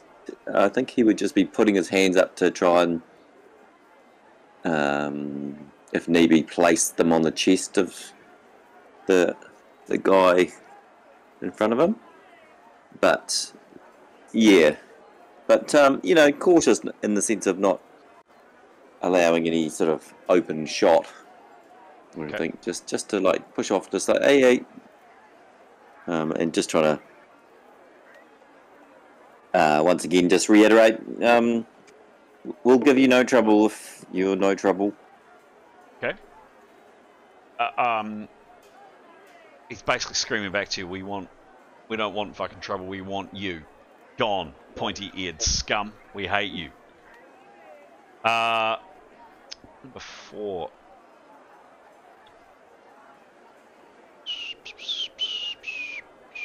Right, this really intoxicated guy here. Let's see. Okay, I don't know, Severin. Maybe it was the kind of the delay with the singing. Maybe his intoxicated brain just didn't quite fully take it in.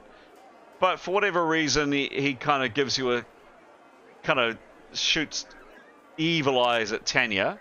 But kind of smiles lopsidedly at Severin and kind of nods his head a bit to the song that Severin's singing and just takes a step back a bit.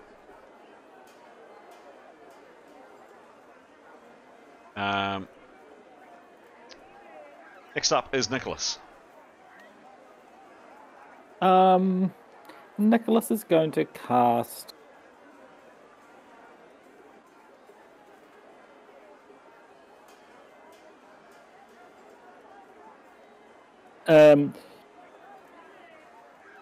Confusion on the guy straight in front of him. This one is slightly off to this one here. Oh, sorry. Yeah. Yeah, cool. So you prepared 1 round. You have negative 15 to this roll. Give me a shot. He is within 10 foot, so you get a bonus for that.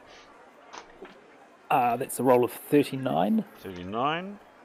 Does he have base spells? He does, plus 14. That's right. Okay. Plus 10, minus 15 because of the lack of prep. That is a 48. Right, so this guy's got a that. So the resistance roll, what is he? He is number that one. Okay. He's the 7th level. Thank you very much, that's helpful. Okay, it's gonna make that or better. Alright. What's the description of the spell, please? Target is incapable of making decisions or initiating action. Okay. They continue to fight current foes, well, he's not fighting, or in self-defense, and it lasts for 1 round per 5% failure. Cool. Thank you very much. Nice one. Does Nicholas, I suppose he's familiar with the spell, does he recognise the spell's worked, in his opinion? Watching the guy's face, he suddenly seems more confused. Pretty drunk. It's kind of hard to tell. Oh, okay, yeah. What does he do with his 25%? He would want to have a look around. So 10% glance. Yeah, correct. 10% glance, which is negative 20 to kind of just check out the scene. Give me a roll, please, Pete. 27. 27.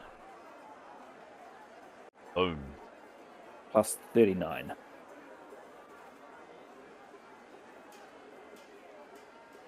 Okay.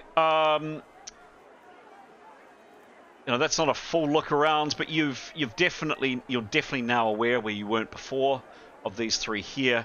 You have clocked that Jada is no longer there. You have seen her disappear before, so maybe that's not so weird.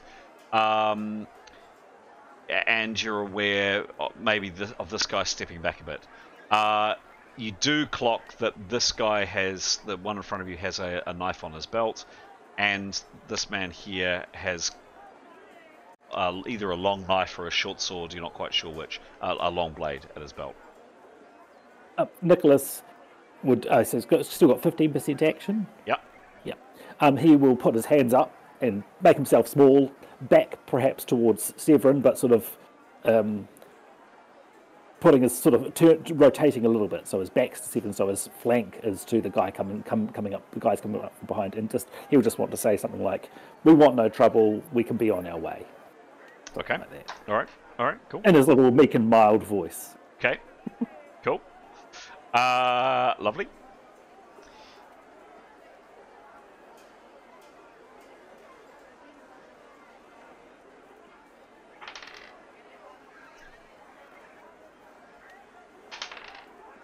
Okay.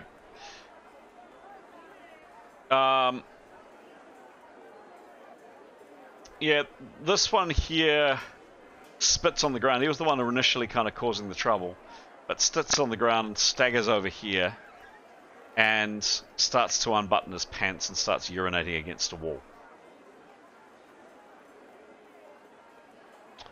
Right.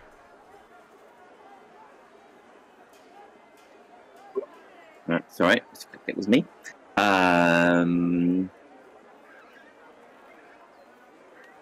think, Gray would, similarly to Askell, just sort of put his hands out but a bit more direct sort of to this one and go, leave off. I think time for you to go and have a sleep. Okay. And leave it at that. Do you want to try some kind of influence roll, or you just want to leave it as just him saying that? No, we'll do an influence roll. Yeah, give me a roll.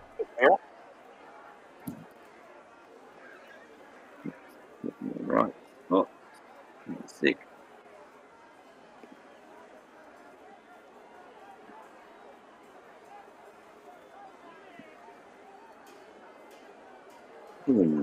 So good. 10 is present. Plus 10. Yep, what's the roll, please? Yeah, 10. 10's the roll, and what's his presence? Plus 10. Total of 20. Okay. He's really not very convincing. I'm afraid. His voice kind of squeaks. Yeah, he's just not. Does he speak Westron? I'm not sure. He's not particularly convincing. But yep, I get the vibe of what he's doing. He's level 2 Westron, so Yep. be pretty patchy. So this one here is just sees Jada disappear and just yells something, sorcery, witchcraft, there's a witch amongst them, and just starts flailing his arms around this area here, kind of flapping his arms around, trying to catch Jada. She's long gone, and Jada, you're inside the corridor.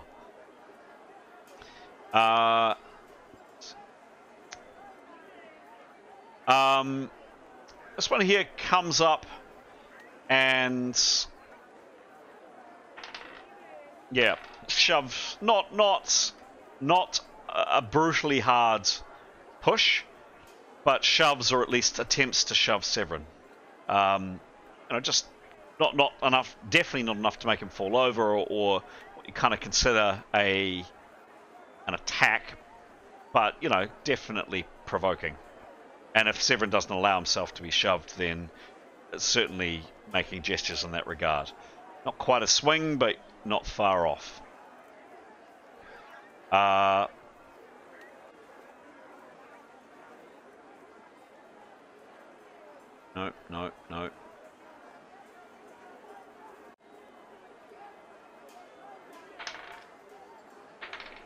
Yeah. This guy screams an insult and charges to the closest person he can see, 10 foot away, and punches Nicholas on the side, or at least attempts to. Gets a flank attack on Nicholas.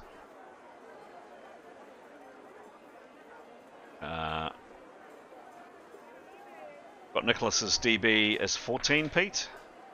Yep, correct. It was actually a decent hit. 12 and a B. Oh. Ooh. Ouch! That really fucking hurt. Yeah, he was aiming for your head. He's clearly a bit impaired, and he misses completely. He hits you on the chest. Nicholas, next round you must parry at -20, and you take another 7 hits. Ouch. Yeah. Tanya, this has happened right in front of you. What do you do? Here endeth negotiations, I suppose.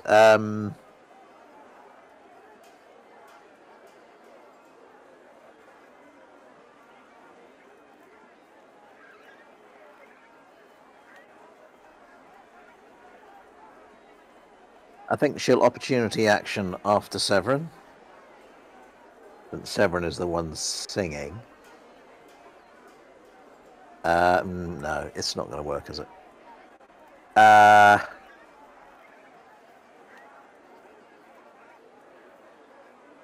Opportunity action.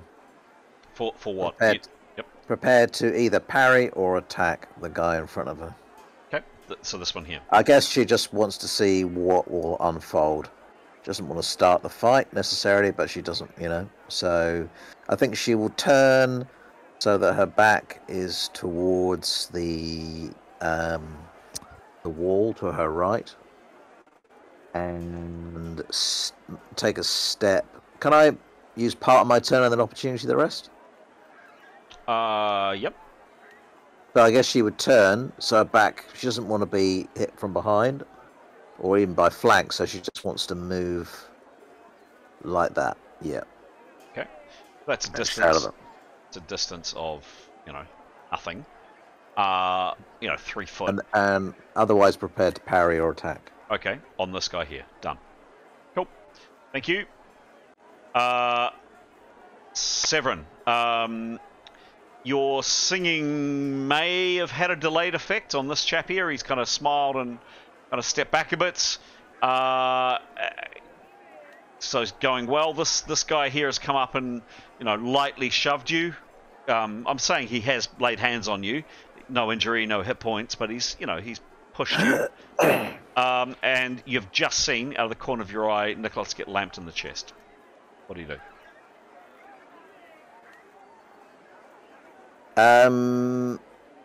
It's going to move alongside Tanya back to the wall. Yeah? Yeah. Oop. He's concerned about the guy immediately to his left and the guy who just shoved into him. So again, he's going to wait for reaction, but his opportunity parry or attack On either the one to his left or the guy who just shoved him. Okay. I'll give you... You really meant to narrow it down a bit, but I'll give you a 2, because they are in close proximity to. All right? Well, if either attacks them, he would respond. Okay. This one here on Grey.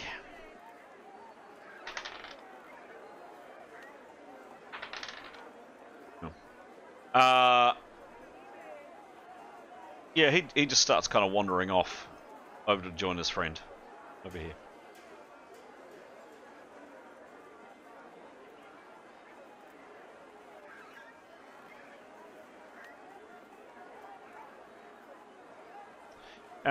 Let's go here.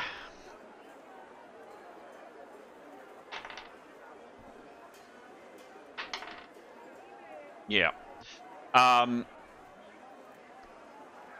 Whack punches Askell or attempts. Isn't he the confused one? Sorry? Isn't he the confused chappie? No. Oh, okay. Nope, that's this guy here. Oh. Oops. Oh no, Nicholas was aiming for that guy with a knife. Oh, sorry. Yes, maybe he was. But yeah, he definitely comes up and Maybe the spell didn't work. punches Askell. Oh, I see what you mean, Graham. I see what you mean. Sorry. Yes, that was the target. Absolutely. Sorry, I misunderstood. I thought you meant the one that was intoxicated, particularly intoxicated, which is this one.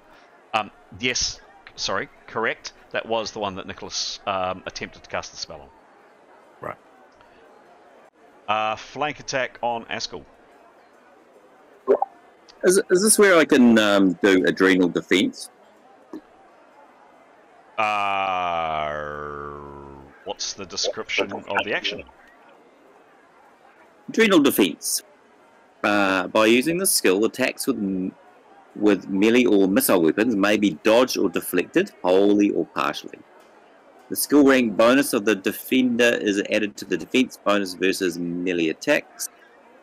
Against melee missile attacks. To use adrenal defense, you must be aware of the fact that you are under attack.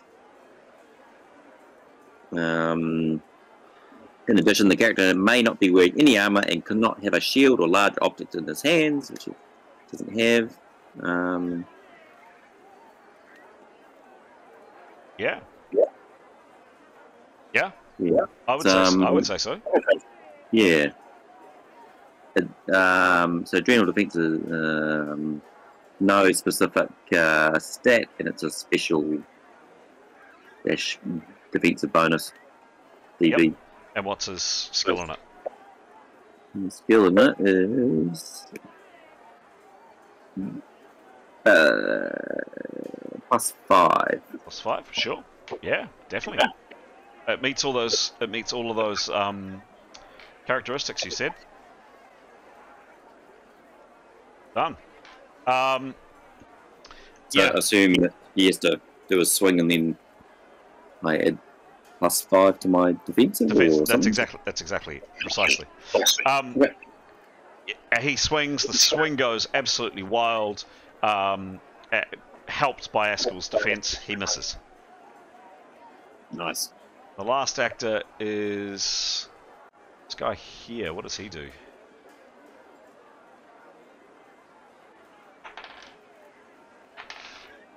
Yeah, he punches Severin.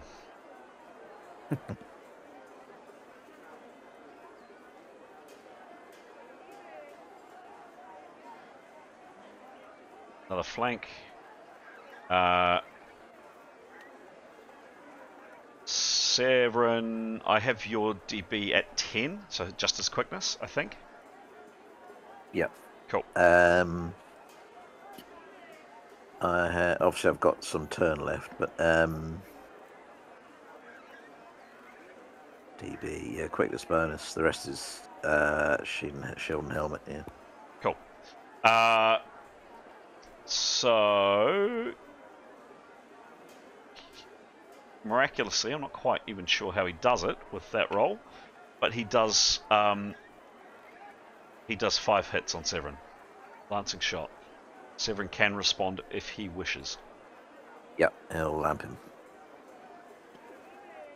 Cool. That's enough. Enough. Give me a roll, please.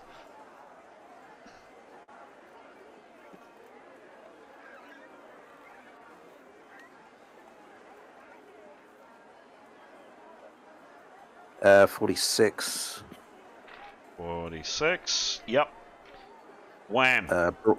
Brawling plus 71. 71. Thank you. We do need to update these sheets. Boom.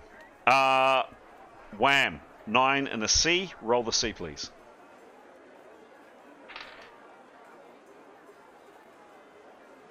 $77. Boom. So Severin elects not to punch. He kicks. And kicks him hard in the arm. The guy yells out in pain, and yeah, you reckon you've hurt him a bit. He doesn't look happy after that. Crunch. And that, folks, is where we're going to leave it for tonight, because the poor GM needs to get up at 4 o'clock in the morning. Man. Awful. to get an aeroplane. There we go, guys. Hope you enjoyed it. Well, you should be able to sleep easy because you didn't kill us, so you've no conscience tonight. GMs don't have consciences. You should. Hey, tomorrow in Auckland and Birkenhead, there's a big sale on for like swords, armor, all that sort of stuff, medieval stuff. No.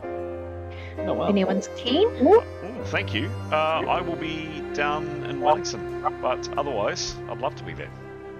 Yeah, I'll go and have a look and see what's there. Nice one.